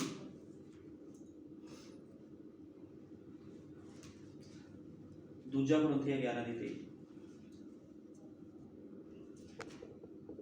ਹੁਣ ਦੇਖੋ ਵਚਨ ਕੀ ਕਹਿ ਰਿਹਾ, ਕਹਿੰਦਾ ਕਿ ਉਹ ਮਸੀਹ ਦੇ ਸੇਵਕ ਹਨ। ਮੈਂ ਬੇਸੁੱਧ ਵਾਂਗੂ ਬੋਲਦਾ ਹਾਂ, ਮੈਂ ਵਧੀਕ ਹਾਂ, ਅਰਥਾਤ ਮਿਹਨਤਾਂ ਵਿੱਚ। ਹੁਣ ਸੰਤ ਪੌਲੁਸ ਕੀ ਕਹਿ ਰਿਹਾ ਹੈ? ਸੰਤ ਪੌਲੁਸ ਆਪਣੇ ਬਾਰੇ ਦੱਸ ਰਿਹਾ। ਸੰਤ ਪੌਲੁਸ ਕੌਣ ਸੀਗਾ? ਸੰਤ ਪੌਲੁਸ ਦਾ ਭਾਈ ਵਿਲੀਅਮ ਬ੍ਰੈਨਮ 7ਵਾਂ ਦੂਤ ਸੀਗਾ ਲਦੂਕੀਏ ਦੇ ਯੁੱਗ ਦਾ। ਤੇ ਸੰਤ ਪੌਲੁਸ ਕੌਣ ਸੀਗਾ? ਉਸ ਯੁੱਗ ਦਾ ਪਹਿਲਾ ਦੂਤ ਸੰਤ ਪੌਲੁਸ ਸੀਗਾ। ਹੁਣ ਦੇਖੋ ਸੰਤ ਪੌਲੁਸ ਨੇ ਕਿੰਨੇ ਦੁੱਖ ਝੱਲੇ ਆ। ਸੰਤ ਪੌਲੁਸ ਕੀ ਕਹਿ ਰਿਹਾ? ਕਹਿੰਦਾ ਮੈਂ ਬੇਸੁੱਧ ਵਾਂਗੂ ਬੋਲਦਾ ਹਾਂ, ਮੈਂ ਵਧੀਕ ਹਾਂ, ਅਰਥਾਤ ਮਿਹਨਤਾਂ ਵਿੱਚ, ਵਧੀਕ ਕੈਦਾਂ ਵਿੱਚ, ਵਧੀਕ ਮਾਰ ਖਾਣ ਵਿੱਚ, ਹੱਦੋਂ ਬਾਹਰ। ਹੁਣ ਜਿਹੜਾ ਸੰਤ ਪੌਲੁਸ, ਤੁਹਾਨੂੰ ਪਤਾ ਸੰਤ ਪੌਲੁਸ ਨੇ ਕਿੰਨੇ ਦੁੱਖ ਝੱਲੇ ਆ। ਇੱਕ ਸੰਤ ਪੌਲੁਸ ਜਿਹੜਾ ਮਸੀਹ ਦਾ ਵਿਰੋਧੀ ਸੀਗਾ, ਜਦੋਂ ਪਿਲਰ ਆਫ ਫਾਇਰ ਨੇ ਕੀ ਕੀਤਾ, ਜਦੋਂ ਪਿਲਰ ਆਫ ਫਾਇਰ ਨੇ ਉਹਨੂੰ ਦਰਸ਼ਨ ਦਿੱਤਾ ਤੇ ਉਹਦਾ ਜੀਵਨ ਬਦਲ ਗਿਆ। ਕੀ ਅੱਜ ਸਾਡੇ ਜੀਵਨ ਨਹੀਂ ਬਦਲੇ? ਜਦੋਂ ਸੰਦੇਸ਼ ਸਾਡੇ ਕੋਲ ਆਇਆ, ਜਦੋਂ ਨਬੀ ਦੇ ਸੰਦੇਸ਼ ਸਾਡੇ ਕੋਲ ਆਏ, ਸਾਡੇ ਵੀ ਜੀਵਨ ਬਦਲੇ। ਜਿੱਦਾਂ ਇਸ ਸਮੇਂ ਪਿਲਰ ਆਫ ਫਾਇਰ ਸੰਤ ਪੌਲੁਸ ਦੇ ਕੋਲ ਆਇਆ, ਉਹਦਾ ਜੀਵਨ ਬਦਲ ਗਿਆ। ਦੇਖੋ ਕੀ ਕਹਿ ਰਿਹਾ, ਕਹਿੰਦਾ ਅਰਥਾਤ ਮਿਹਨਤਾਂ ਵਿੱਚ ਵਧੀਕ, ਕੈਦਾਂ ਵਿੱਚ ਵਧੀਕ, ਮਾਰ ਖਾਣ ਵਿੱਚ ਹੱਦੋਂ ਬਾਹਰ। ਤੁਹਾਨੂੰ ਪਤਾ ਸੰਤ ਪੌਲੁਸ ਨੂੰ ਸਭ ਤੋਂ ਜ਼ਿਆਦਾ ਕੁੱਟ ਪਈ ਆ ਬਾਈਬਲ ਦੇ ਵਿੱਚ, ਸਭ ਤੋਂ ਜ਼ਿਆਦਾ ਮਾਰ ਸੰਤ ਪੌਲੁਸ ਨੇ ਪਈ ਆ। ਜਿੰਨੇ ਵੀ ਚੇਲੇ ਸੀਗੇ ਸਭ ਤੋਂ ਜ਼ਿਆਦਾ ਮਾਰ। ਮੌਤਾਂ ਵਿੱਚ ਬਹੁਤ ਵਾਰੀ, ਮੈਂ 5 ਵਾਰੀ ਯਹੂਦੀਆਂ ਦੇ ਹੱਥੋਂ 1 ਘੱਟ 40 ਕੋੜੇ ਖਾਦੇ। ਤੁਹਾਨੂੰ ਪਤਾ ਯਿਸੂ ਮਸੀਹ ਨੇ ਕਿੰਨੇ ਕੋੜੇ ਖਾਦੇ ਸੀਗੇ? ਯਿਸੂ ਮਸੀਹ ਨੇ 39 ਕੋੜੇ ਖਾਦੇ ਸੀ ਇੱਕ ਵਾਰੀ, ਤੇ ਸੰਤ ਪੌਲੁਸ ਨੇ 5 ਵਾਰ ਖਾਦੇ। ਤੁਸੀਂ ਆਪ ਹਿਸਾਬ ਲਗਾ ਲਓ, ਸੰਤ ਪੌਲੁਸ ਦੀ ਕਮਰ ਤੇ ਮਾਸ ਹੋਊਗਾ ਇੰਨੇ ਕੋੜੇ ਖਾਣ ਦੇ ਲਈ? 5 ਵਾਰੀ ਕੋੜੇ ਮਾਰੇ ਗਏ। ਮੈਂ ਤੁਹਾਨੂੰ ਦੱਸਦਾ, ਅੱਜ ਲੋਕਾਂ ਕੋਲ ਚਰਚ 'ਚ ਨਹੀਂ ਜਾਇਆ ਜਾਂਦਾ। ਗੱਡੀਆਂ ਮੋਟਰਾਂ ਹੁੰਦੇ ਹੋਏ ਲੋਕੀ ਸੰਦੇਸ਼ ਤੋਂ ਬਾਹਰ ਚਲੇ ਗਏ, ਉਹਦੇ ਵਚਨ ਨੂੰ ਛੱਡ ਕੇ ਜਾ ਰਹੇ ਆ। ਜਿਹੜੇ ਮਿਸ਼ਨਰੀ ਲੋਕ ਜਿਨ੍ਹਾਂ ਨੂੰ ਪ੍ਰਭੂ ਬਾਰੇ ਪਤਾ ਹੀ ਨਹੀਂ, ਉਹ ਤਾਂ ਚਲੋ ਮੰਨਿਆ, ਉਹਨਾਂ ਨੂੰ ਪਤਾ ਹੀ ਨਹੀਂ, ਉਹ ਤਾਂ ਹੈ ਹੀ ਅੰਨੇ। ਲੇਕਿਨ ਜਿਨ੍ਹਾਂ ਨੂੰ ਸੁਰਮਾ ਦਿੱਤਾ ਗਿਆ, ਉਹ ਲੋਕ ਵੀ ਸੰਦੇਸ਼ ਦੇ ਅਨੁਸਾਰ ਜੀਵਨ ਨਹੀਂ ਬਤੀਤ ਕਰ ਰਹੇ, ਗਲਤ ਜੀਵਨ 'ਚ ਜਾ ਰਹੇ ਆ। ਐਂਡ ਟਾਈਮ ਮੈਸੇਜ ਦੇ ਲੋਕ ਤੁਸੀਂ ਦੇਖੋ ਕਿੱਦਾਂ ਮਾਰ ਖਾਦੀ ਆ।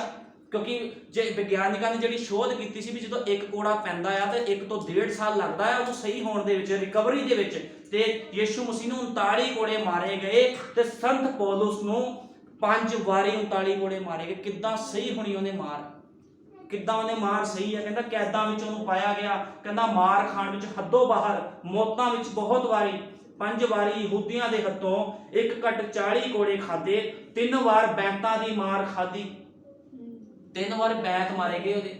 ਤੁਸੀਂ ਦੇਖ ਲਓ ਕਿੱਦਾਂ ਸਹਿਨ ਕਰਦਾ ਹੋਗਾ। ਸੰਤ ਪੌਲੁਸ ਰਾਤ ਨੂੰ ਸੌਂਦਾ ਨਹੀਂ ਸੀਗਾ।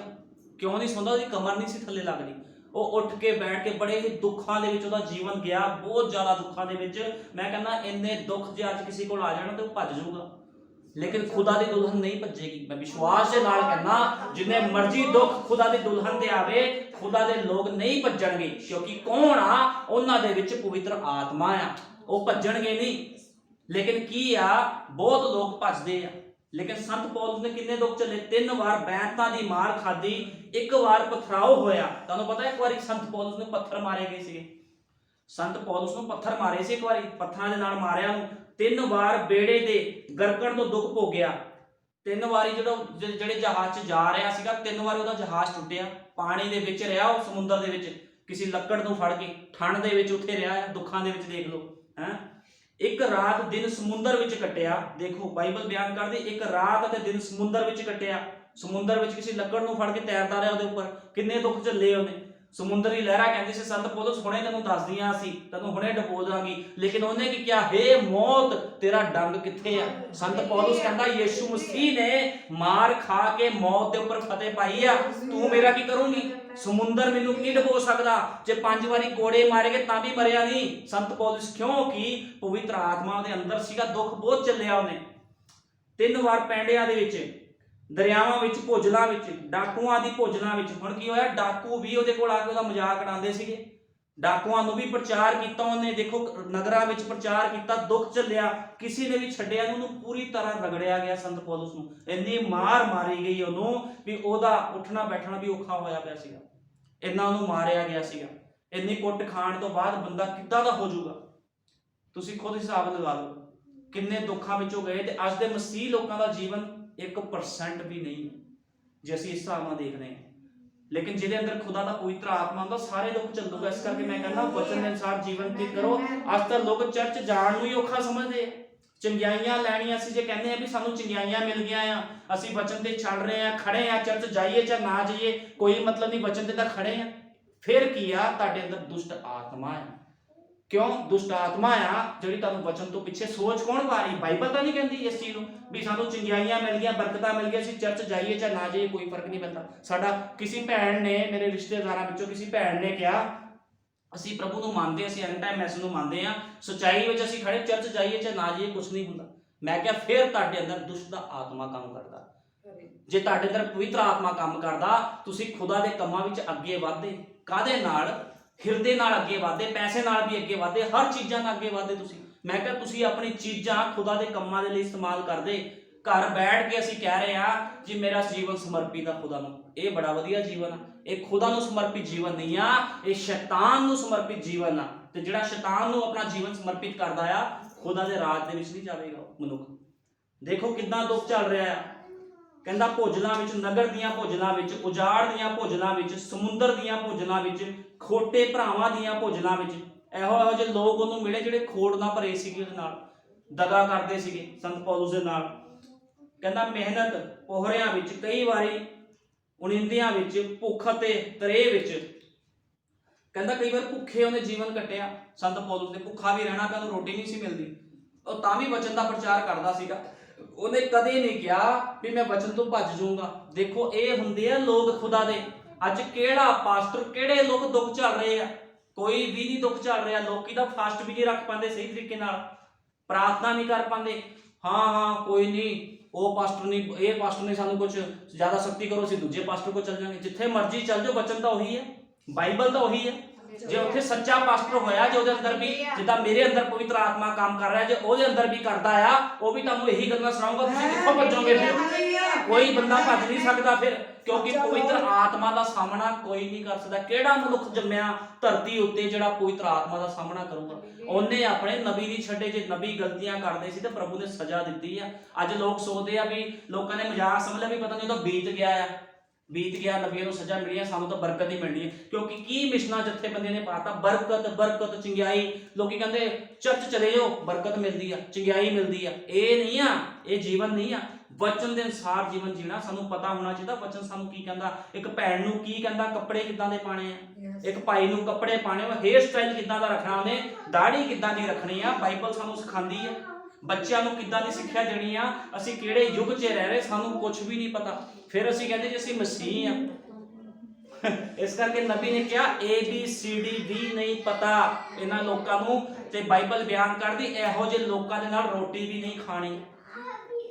ਜਿਹੜੇ ਵਚਨ ਦੇ ਅਣਆਗਿਆਕਾਰੀ ਲੋਕ ਆ, ਇਹਨਾਂ ਨਾਲ ਤੁਸੀਂ ਸੰਗਤੀ ਨਹੀਂ ਕਰ ਸਕਦੇ।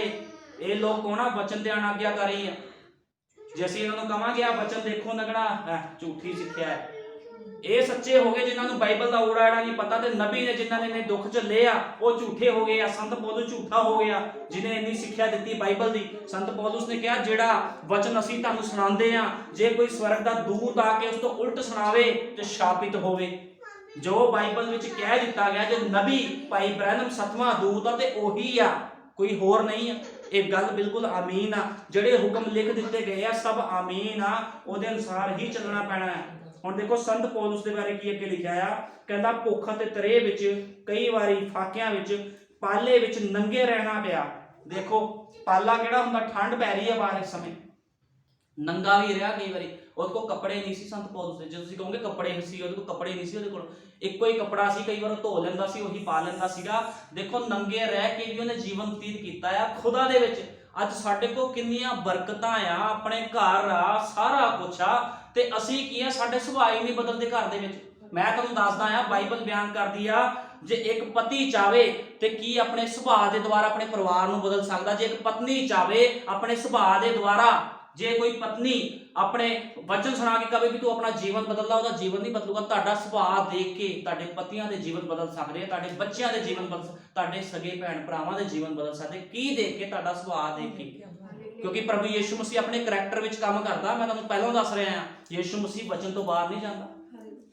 ਤੁਹਾਨੂੰ ਪਤਾ ਜਦੋਂ ਯਿਸੂ ਮਸੀਹ ਨੂੰ ਕਲਵਰੀ ਕਰੂਸ ਦਿੱਤੀ ਗਈ ਸੀ, 3 ਦਿਨ ਤੇ 3 ਰਾਤਾਂ ਕਿੱਥੇ ਸੀਗਾ ਯਿਸੂ ਮਸੀਹ? 3 ਦਿਨ ਤੇ 3 ਰਾਤਾਂ ਪਤਾਲ ਦੇ ਵਿੱਚ ਸੀਗਾ। ਪਤਾਲ ਦੇ ਵਿੱਚ ਪ੍ਰਚਾਰ ਕਰ ਰਿਹਾ ਸੀ, ਪਤਾਲ ਦੇ ਵਿੱਚ ਗਿਆ ਸੀ ਉਹ, ਤੇ ਉਹ ਬਾਹਰ ਨਹੀਂ ਸੀ ਆ ਸਕਦਾ। ਕਿਉਂ ਨਹੀਂ ਆ ਸਕਦਾ ਸੀ? ਆਪਣੇ ਵਚਨ ਤੋਂ ਬਾਹਰ ਨਹੀਂ ਸੀ। 3 ਦਿਨ ਤੋਂ ਪਹਿਲਾਂ ਜਿੰਦਾ ਨਹੀਂ ਸੀ ਹੋ ਸਕਦਾ। ਦੇਖ ਲਓ, ਕਿਉਂਕਿ ਖੁਦਾ ਕਦੇ ਆਪਣੇ ਵਚਨ ਤੋਂ ਬਾਹਰ ਨਹੀਂ ਜਾਂਦਾ। ਤੇ ਅੱਜ ਲੋਕ ਖੁਦਾ ਦੇ ਵਚਨ ਤੋਂ ਬਾਹਰ ਜਾ ਕੇ ਕਹਿੰਦੇ ਜੀ ਸਾਡੇ ਤੋਂ ਮਹਾਨ ਕੋਈ ਵੀ ਨਹੀਂ ਆ, ਅਸੀਂ ਤਾਂ ਖੁਦਾ ਦੇ ਰਾਹ 'ਚ ਚਲੇ ਜਾਣਾ। ਮੈਂ ਕਹਿੰਦਾ ਵੀ ਕਿਤੇ ਐ ਨਾ ਹੋਵੇ ਵੀ ਯਿਸੂ ਮਸੀਹ ਨੂੰ ਕਹਿ ਦੇਣ ਵੀ ਤੂੰ ਪਿੱਛੇ ਹਟ ਜਾ, ਅਸੀਂ ਸਿੰਘਾਸਨ ਤੇ ਬਹਿ ਜਾਂਦੇ ਆ। ਇਹੋ ਜਿਹੇ ਲੋਕ ਵੀ ਹੈਗੇ ਆ ਜਿਹੜੇ ਵਚਨ ਨੂੰ ਕੀ ਕਰਦੇ? ਰੱਦਦੇ ਆ। ਤੇ ਇਹ ਕੌਣ ਆ? ਐਂਟੀ ਕ੍ਰਾਈਸਟ, ਦੁਸ਼ਟ ਆਤਮਾ ਗ੍ਰਸਤ ਲੋਕ ਨੇ। ਜੇ ਤੁਹਾਨੂੰ ਕੋਈ ਸਿਖਾਉਂਦਾ ਆ ਨਾ ਵੀ ਪਿਤਾ ਪੁੱਤਰ 'ਚ ਬਸਮਾ ਆ, ਜਿਹੜੀ ਭੈਣਾਂ ਫੈਸ਼ਨ ਕਰ ਸਕਦੀਆਂ, ਬਾਲ ਕਟਾ ਸਕਦੀਆਂ, ਉਹ ਸੇਵਕ ਨਹੀਂ ਆ ਖੁਦਾ ਦਾ। ਉਹ ਕੌਣ ਆ? ਉਹ ਸ਼ੈਤਾਨ ਆ ਜਿਹੜਾ ਤੁਹਾਨੂੰ ਗਲਤ ਸਿੱਖਿਆ ਦੇ ਰਿਹਾ। ਕਿਉਂਕਿ ਬਾਈਬਲ ਤਾਂ ਕਹਿੰਦੀ ਇੱਕ ਬਿੰਦੀ ਤੇ ਟਿੱਪੀ ਨਹੀਂ ਟਾਲ ਸਕਦੇ। ਇਹਨਾਂ ਨੇ ਤਾਂ ਬਸਮਾ ਹੀ ਕੱਢਤਾ, ਸਾਰਾ ਸਿਸਟਮ ਕੱਢਤਾ, ਕੁਝ ਵੀ ਨਹੀਂ ਪਤਾ ਲੋਕਾਂ ਨੂੰ। ਲੋਕ ਕਹਿੰਦੇ ਆ ਹਵਾ ਨੇ ਸੇਬ ਖਾਦਾ ਸੀ, ਕੋਈ ਕਹਿੰਦਾ ਨਾਸ਼ਪਤੀ ਖਾਦੀ ਸੀ, ਕੋਈ ਅਜੀਬ ਲੋਕੀ ਗੱਲਾਂ ਕਰਦੇ, ਕੁਝ ਵੀ ਸਮਝ ਨਹੀਂ ਆ ਲੋਕਾਂ ਨੂੰ ਵੀ ਕਿੱਦਾਂ ਰਹਿਣਾ, ਕਿੱਦਾਂ ਜੀਵਨ ਬਤੀਤ ਕਰਨਾ, ਕੁਝ ਵੀ ਨਹੀਂ ਪਤਾ। ਜਿਹਦੇ ਕੋਲ ਇਹ ਸੱਚਾਈ ਨਹੀਂ ਆ, ਜਿਹਨੂੰ ਨਬੀਆਂ ਬਾਰੇ ਨਹੀਂ ਪਤਾ, ਉਹ ਤੁਹਾਨੂੰ ਸਿਖਾਊਗਾ ਕੀ ਬੰਦਾ? ਉਹ ਤੁਹਾਨੂੰ ਕਿੱਦਾਂ ਸਿਖਾਊਗਾ ਤੁਸੀਂ ਵਧੀਆ ਜੀਵਨ ਬਤੀਤ ਕਰੋ? ਅੱਜ ਬੜੇ ਲੋਕ ਆ ਪਵਿੱਤਰਤਾਈ ਵਿੱਚ ਵੀ ਜੀਵਨ ਬਤੀਤ ਕਰਦੇ ਆ, ਤਾਂ ਵੀ ਖੁਦਾ ਦੇ ਰਾਹ 'ਚ ਨਹੀਂ ਜਾਣਗੇ। ਬਾਈਬਲ ਬਿਆਨ ਕਰਦੀ ਹੈ ਵਚਨ ਦੇ ਅਨੁਸਾਰ ਜੀਵਨ ਬਤੀਤ ਕਰਨਾ। ਜੇ ਤੁਸੀਂ ਵਚਨ ਦੇ ਅਨੁਸਾਰ ਜੀਵਨ ਬਤੀਤ ਕਰੋਗੇ ਤਾਂ ਪਵਿੱਤਰਤਾ ਹੀ ਤੁਹਾਡੇ ਵਿੱਚ ਆਪਣੇ ਆਪ ਹੀ ਆ ਜਾਣੀ ਹੈ। ਜੇ ਸਾਨੂੰ ਪਤਾ ਵੀ ਨਬੀ ਦੇ ਸੰਦੇਸ਼ ਸਾਨੂੰ ਮਨਾ ਕਰਦੇ ਆ ਗਲਤ ਕੰਮਾਂ ਤੋਂ, ਤੇ ਤੁਹਾਡੇ ਅੰਦਰ ਆਪਣੇ ਆਪ ਹੀ ਪਵਿੱਤਰਤਾ ਹੀ ਜਾਣੀ, ਸਾਰੀ ਚੀਜ਼ਾਂ ਤੁਹਾਡੇ ਵਿੱਚ ਆਪਣੇ ਆਪ ਹੀ ਆ ਜਾਣੀਆਂ। ਹੁਣ ਦੇਖੋ, ਇਹ ਹੋਰ ਗੱਲਾਂ ਤੋਂ ਬਾਅਦ ਸਾਰੀਆਂ ਕਲੀਸਿਆ ਦੀ ਚਿੰਤਾ ਮੈਨੂੰ ਰੋਜ਼ ਆਣ ਦਬਾਉਂਦੀ ਹੈ। ਹੁਣ ਸੰਤ ਪੌਲੁਸ ਨੂੰ ਸਾਰੀਆਂ ਜਿਹੜੀ ਕਲੀਸਿਆ ਦੀ ਚਿੰਤਾ ਦਬਾਉਂਦੀ ਸੀ, ਆ ਕੇ ਕਿਤੇ ਕੋਈ ਭਾਈ ਦੇ ਵਿੱਚ ਕੋਈ ਗੱਲ ਹੋ ਗਈ ਆ, ਕੋਈ ਪ੍ਰੋਬਲਮ ਹੋ ਗਈ ਆ, ਰੋਜ਼ ਉਹਨੂੰ ਚਿੰਤਾ ਸਤਾਉਂਦੀ ਸੀ। ਉਹ ਸਾਰੇ ਪਾਸਿਓਂ ਹੀ ਦੁੱਖਾਂ ਨਾਲ ਭਰਿਆ ਹੋਇਆ ਮਨੁੱਖ ਸੀਗਾ। ਦੇਖ ਲਓ ਤੁਸੀਂ, 5 ਵਾਰੀ ਕੋੜੇ ਖਾਦੇ ਆ, ਨੰਗਾ ਰਿਹਾ ਆ, ਸਮੁੰਦਰਾਂ ਵਿੱਚ ਰਿਹਾ ਆ, ਡਾਕੂਆਂ ਤੋਂ ਇਨਸਲਟ ਕਰਾਈ ਹੈ, ਕਈ ਲੋਕਾਂ ਤੋਂ ਉਹਨੇ ਇਨਸਲਟ ਕਰਾਈ ਆ, ਨਗਰ ਦੇ ਲੋਕਾਂ ਤੋਂ ਇਨਸਲਟ ਕਰਾਈ ਆ, ਤਾਂ ਵੀ ਉਹਨੇ ਵਚਨ ਨੂੰ ਨਹੀਂ ਛੱਡਿਆ। ਤੇ ਅੱਜ ਜੇ ਸਾਡੇ ਕੋਲ ਖੁਦਾ ਦਾ ਸੱਚਾ ਵਚਨ ਆ, ਜੇ ਤੁਸੀਂ ਛੱਡ ਦਿੰਦੇ ਹੋ, ਤੁਸੀਂ ਕਹੋਗੇ ਕੋਈ ਗੱਲ ਨਹੀਂ ਵੀ ਸਾਰੀ ਦੁਨੀਆ ਹੀ ਆ, ਸਾਰੀ ਦੁਨੀਆ ਨਾਲ ਅਸੀਂ, ਉਹ ਕਿਹੜਾ ਵਚਨ ਤੇ ਚੱਲਦਾ? ਜੇ ਉਹ ਨਹੀਂ ਚੱਲਦਾ ਤੇ ਹੋ ਸਕਦਾ ਆ ਉਹ ਰੈਪਚਰ ਤੇ ਨਾ ਜਾਵੇ। ਤੁਸੀਂ ਤਾਂ ਚੱਲੋ, ਤੁਸੀਂ ਲੋਕਾਂ ਵੱਲ ਨਾ ਦੇਖੋ। ਜਿਹੜਾ ਸੱਚਾ ਬੰਦਾ ਹੁੰਦਾ ਖੁਦਾ ਦਾ ਕਿਸੇ ਵੱਲ ਨਹੀਂ ਦੇਖਦਾ। ਮੈਂ ਕਿਸੇ ਵੱਲ ਨਹੀਂ ਦੇਖਦਾ, ਚਾਹੇ ਪੂਰੇ ਸੰਸਾਰ ਦੇ ਲੋਕ ਇੱਕ ਪਾਸੇ ਹੋ ਜਾਣ, ਮੈਂ ਇਕੱਲਾ ਰਵਾਂ, ਮੈਂ ਤਾਂ ਵੀ ਇਸ ਸੰਦੇਸ਼ ਨੂੰ ਨਹੀਂ ਛੱਡੂੰਗਾ। ਮੈਨੂੰ ਪਤਾ ਆ ਕਿ ਇਹ ਸੰਦੇਸ਼ ਕੌਣ ਆ, ਮੈਂ ਆਪਣੇ ਪਿਤਾ ਨੂੰ ਪਛਾਣਦਾ ਆ, ਮੈਂ ਪਛਾਣਦਾ ਆ ਯਿਸੂ ਮਸੀਹ ਕੌਣ ਆ, ਇਹ ਬੱਦਲ ਕੌਣ ਆ, ਮੈਨੂੰ ਪਛਾਣ ਆ। ਇਸ ਬੱਦਲ ਦੇ ਵਿੱਚ ਕੌਣ ਉਤਰਿਆ ਸੀਗਾ? ਇਸ ਬੱਦਲ 'ਚ ਮੇਰਾ ਪਿਓ ਉਤਰਿਆ ਸੀਗਾ ਜਿਹਦਾ ਨਾਮ ਯਿਸੂ ਮਸੀਹ ਆ। ਤੇ ਮੈਂ ਇਸ ਸਿੱਖਿਆ ਨੂੰ ਨਹੀਂ ਛੱਡ ਸਕਦਾ। ਮੈਂ ਦੁਨੀਆ ਛੱਡ ਸਕਦਾ, ਸੰਸਾਰ ਛੱਡ ਸਕਦਾ ਆ, ਮੈਂ ਦੁੱਖਾਂ ਵਿੱਚ ਚੱਲ ਸਕਦਾ, ਲੇਕਿਨ ਇਸ ਸਿੱਖਿਆ ਨੂੰ, ਇਹ ਬੱਦਲ ਵਿੱਚ ਕੌਣ ਉਤਰਿਆ ਸੀ, ਮੈਨੂੰ ਪਛਾਣ ਆ। ਜਿਨ੍ਹਾਂ ਨੂੰ ਨਹੀਂ ਪਛਾਣ ਉਹ ਮੰਦਭਾਗੇ ਆ, ਨੰਗੇ ਆ, ਅੰਨੇ ਆ ਉਹ ਲੋਕ, ਜਿਨ੍ਹਾਂ ਨੂੰ ਪਤਾ ਹੀ ਨਹੀਂ ਵੀ ਯਿਸੂ ਮਸੀਹ ਅੱਜ ਕੀ ਕਰ ਰਿਹਾ ਹੈ। ਯਿਸੂ ਮਸੀਹ ਆਪਣੇ ਵਚਨ ਦੇ ਵਿੱਚ ਬੜੀ ਸੁਧਾਰਨਤਾਈ ਦੇ ਵਿੱਚ ਆ ਗਿਆ। 1909 ਦੇ ਵਿੱਚ ਨਬੀ ਪੈਦਾ ਹੋਇਆ। 1909 ਤੋਂ ਹੀ ਪਿਲਰ ਆਫ ਫਾਇਰ ਉਹਦੇ ਸਿਰ ਦੇ ਉੱਪਰ ਸੀਗਾ। ਦੇਖ ਲਓ ਤੁਸੀਂ, ਉਦੋਂ ਤੋਂ ਪਿਲਰ ਆਫ ਫਾਇਰ ਉਹਦੀ ਗਵਾਹੀ ਕਰਦਾ ਸੀਗਾ। ਜਿੰਨੀਆਂ ਭਵਿੱਖਬਾਣੀਆਂ ਕੀਤੀਆਂ ਨਬੀ ਨੇ ਸਭ ਪੂਰੀਆਂ ਹੋ ਗਈਆਂ। ਅੱਜ ਉਹਦੇ ਲੋਕ ਵੀ ਕੀ ਕਰ ਰਹੇ ਆ? ਉਹਦੇ ਵਚਨਾਂ ਤੇ ਚੱਲ ਰਹੇ ਆ। ਕਿਉਂਕਿ ਤੁਹਾਨੂੰ ਦੱਸਿਆ ਪਿਤਾ ਦੀ ਪਛਾਣ ਕਿਹਨੂੰ ਹੁੰਦੀ ਆ? ਇੱਕ ਜਿਹੜਾ ਬੱਚਾ ਹੁੰਦਾ ਆ, ਉਹਦਾ ਪਿਓ ਭਾਵੇਂ ਬੜੀ ਭੀੜ 'ਚ ਖੜਾ ਹੋਵੇ, ਬੱਚਾ ਪਛਾਣ ਲੈਂਦਾ ਮੇਰਾ ਪਿਓ ਉਹ ਆ। ਭਾਵੇਂ ਉੱਥੇ ਬਹੁਤ ਪਿਓ ਖੜੇ ਹੋਣ, ਸਾਨੂੰ ਵੀ ਪਛਾਣ ਆ ਸਾਡੇ ਪਿਓ ਦੀ ਵੀ ਸਾਡਾ ਪਿਓ ਹੈ ਕੌਣ। ਸਾਡੇ ਪਿਓ ਤਿੰਨ ਨਹੀਂ ਆ, ਇੱਕੋ ਹੀ ਪਿਓ ਆ ਸਾਡਾ, ਜਿਹਦਾ ਨਾਮ ਯਿਸੂ ਮਸੀਹ ਆ। ਕਿਉਂਕਿ ਉੱਪਰ ਇੱਕੋ ਹੀ ਸਿੰਘਾਸਨ ਲੱਗਾ, 3 ਸਿੰਘਾਸਨ ਨਹੀਂ ਲੱਗੇ। ਲੋਕ ਕਹਿੰਦੇ ਉੱਪਰ, ਕੋਈ ਕਹਿੰਦਾ 3 ਸਿੰਘਾਸਨ ਲੱਗੇ, ਕੋਈ ਕਹਿੰਦਾ 4 ਲੱਗੇ, ਮਰੀਮ ਦਾ ਸਿੰਘਾਸਨ ਵੀ ਲੱਗਾ। ਬਾਈਬਲ ਦੇ ਵਿੱਚ ਕਿਤੇ ਨਹੀਂ ਲਿਖਿਆ। ਯਿਸੂ ਮਸੀਹ ਦਾ ਨਾ ਕੋਈ ਪਿਓ ਸੀ, ਨਾ ਕੋਈ ਮਾਂ ਸੀ ਯਿਸੂ ਮਸੀਹ ਦੀ, ਕਿਉਂਕਿ ਉਹ ਖੁਦ ਪਿਤਾ ਆ ਸਾਰਿਆਂ ਦਾ, ਅਨੰਤ ਕਾਲ ਦਾ ਪਿਤਾ ਅਤੇ ਸ਼ਾਂਤੀ ਦਾ ਰਾਜਕੁਮਾਰ ਆ। ਅਸੀਂ ਸਰੀਰ ਨਾਲ ਜੰਮੇ, ਸਾਡੇ ਮਾਪਿਓ ਹੋ ਸਕਦੇ, ਖੁਦਾ ਦਾ ਮਾਪਿਓ ਨਹੀਂ ਹੁੰਦਾ ਕੋਈ ਵੀ। ਉਹ ਪੈਦਾ ਹੋਇਆ ਧਰਤੀ ਤੇ ਇੱਕ ਰੀਤ ਦੇ ਅਨੁਸਾਰ ਪੈਦਾ ਹੋਇਆ। ਉਹਨੇ ਇੱਕ ਕੀ ਲੈਣਾ ਸੀ? ਇੱਕ ਸਰੀਰ ਲੈਣਾ ਸੀ। ਸਰੀਰ ਦੇ ਦੁਆਰਾ ਹੀ ਉਹਨੇ ਆਣਾ ਸੀਗਾ, ਸਿੱਧਾ ਤੇ ਆਣਾ ਨਹੀਂ ਸੀ ਉਹਨੇ। ਮਰੀਮ ਦੇ ਦੁਆਰਾ ਪੈਦਾ ਹੋਣਾ ਸੀ ਉਹਨੇ। ਲੋਕੀ ਧੋਖਾ ਖਾ ਜਾਂਦੇ ਇਸ ਚੀਜ਼ ਤੋਂ। ਉਹ ਸੋਚਦੇ ਜਿੱਦਾਂ ਲੋਕੀ ਸਰੀਰ 'ਚ ਗੱਲ ਲੈਂਦੇ, ਇਹ ਚੀਜ਼ਾਂ ਨਹੀਂ, ਸਰੀਰਕ ਗੱਲਾਂ ਨਹੀਂ ਆ। ਜਿਹੜੀ ਬਾਈਬਲ ਆ ਇਹ ਸਰੀਰ ਨਹੀਂ ਆ। ਬਾਈਬਲ ਕੀ ਆ? ਇਹ ਆਤਮਾ ਆ, ਤੇ ਆਤਮਾ ਦੁਆਰਾ ਲਿਖੀ ਗਈ ਹੈ ਬਾਈਬਲ। ਇਹ ਕਿਸੇ ਮਨੁੱਖ ਨੇ ਨਹੀਂ ਲਿਖੀ। ਜੇ ਤੁਸੀਂ ਕਹੋਗੇ ਪਤਰਸ ਨੇ ਲਿਖਤੀ, ਸੰਤ ਪੌਲੁਸ ਨੇ ਲਿਖਤੀ, ਉਹਨਾਂ ਦੇ ਅੰਦਰ ਆਤਮਾ ਸੀਗਾ। ਜਿੰਨੀ ਕੁੱਟ ਸੰਤ ਪੌਲੁਸ ਨੇ ਖਾਧੀ, ਕੋਈ ਬੰਦਾ ਨਹੀਂ ਖਾ ਸਕਦਾ ਉਹਦੀ ਕੁੱਟ। ਪਵਿੱਤਰ ਆਤਮਾ ਉਹਦੇ ਵਿੱਚ ਸੀਗਾ, ਤਾਂ ਮਾਰ ਖਾ ਗਿਆ ਜੀ, ਨਹੀਂ ਤੇ ਉਹਨੇ ਭੱਜ ਜਾਣਾ ਸੀ। ਅੱਜ ਬਹੁਤ ਬੰਦੇ ਭੱਜ ਜਾਂਦੇ, ਮੌਤ ਨੂੰ ਦੇਖ ਕੇ ਕੌਣ ਨਹੀਂ ਭੱਜੂਗਾ? ਲੇਕਿਨ ਜਿਹੜੇ ਖੁਦਾ ਦੇ ਲੋਕ ਹੁੰਦੇ, ਉਹਨਾਂ ਨੂੰ ਮੌਤ ਦਾ ਡਰ ਨਹੀਂ ਹੁੰਦਾ। ਉਹਨਾਂ ਦੇ ਅੱਗੇ ਯਿਸੂ ਮਸੀਹ ਰਹਿੰਦਾ ਹਮੇਸ਼ਾ। ਉਹ ਯਿਸੂ ਮਸੀਹ ਨੂੰ ਦੇਖਦੇ, ਮੌਤ ਵੱਲ ਨਹੀਂ ਦੇਖਦੇ, ਉਹ ਚਿੰਤਾ ਵੱਲ ਨਹੀਂ ਦੇਖਦੇ, ਪਰੇਸ਼ਾਨੀਆਂ ਵੱਲ ਨਹੀਂ ਦੇਖਦੇ। ਅੱਜ ਸਾਨੂੰ ਚਿੰਤਾ, ਪਰੇਸ਼ਾਨੀਆਂ, ਦੁੱਖਾਂ ਵੱਲ ਨਾ ਦੇਖੋ, ਯਿਸੂ ਮਸੀਹ ਵੱਲ ਦੇਖੋ। ਦੁੱਖ, ਪਰੇਸ਼ਾਨੀ, ਬਿਮਾਰੀਆਂ ਵੱਡੀਆਂ ਨਹੀਂ ਆ, ਸਾਡਾ ਯਿਸੂ ਮਸੀਹ ਵੱਡਾ, ਉਹਦੇ ਵੱਲ ਦੇਖੋ। ਜਦੋਂ ਅਸੀਂ ਉਹਨਾਂ ਵੱਲ ਦੇਖਦੇ ਆ, ਉਦੋਂ ਅਸੀਂ ਡਿੱਗਦੇ ਆ। ਜਦੋਂ ਯਿਸੂ ਮਸੀਹ ਪਾਣੀ ਤੇ ਤੁਰ ਰਿਹਾ ਸੀਗਾ ਤੇ ਪਤਰਸ ਕਹਿੰਦਾ ਮੈਂ ਵੀ ਆਣਾ ਚਾਹੁੰਦਾ, ਕਹਿੰਦਾ ਆ ਜਾ।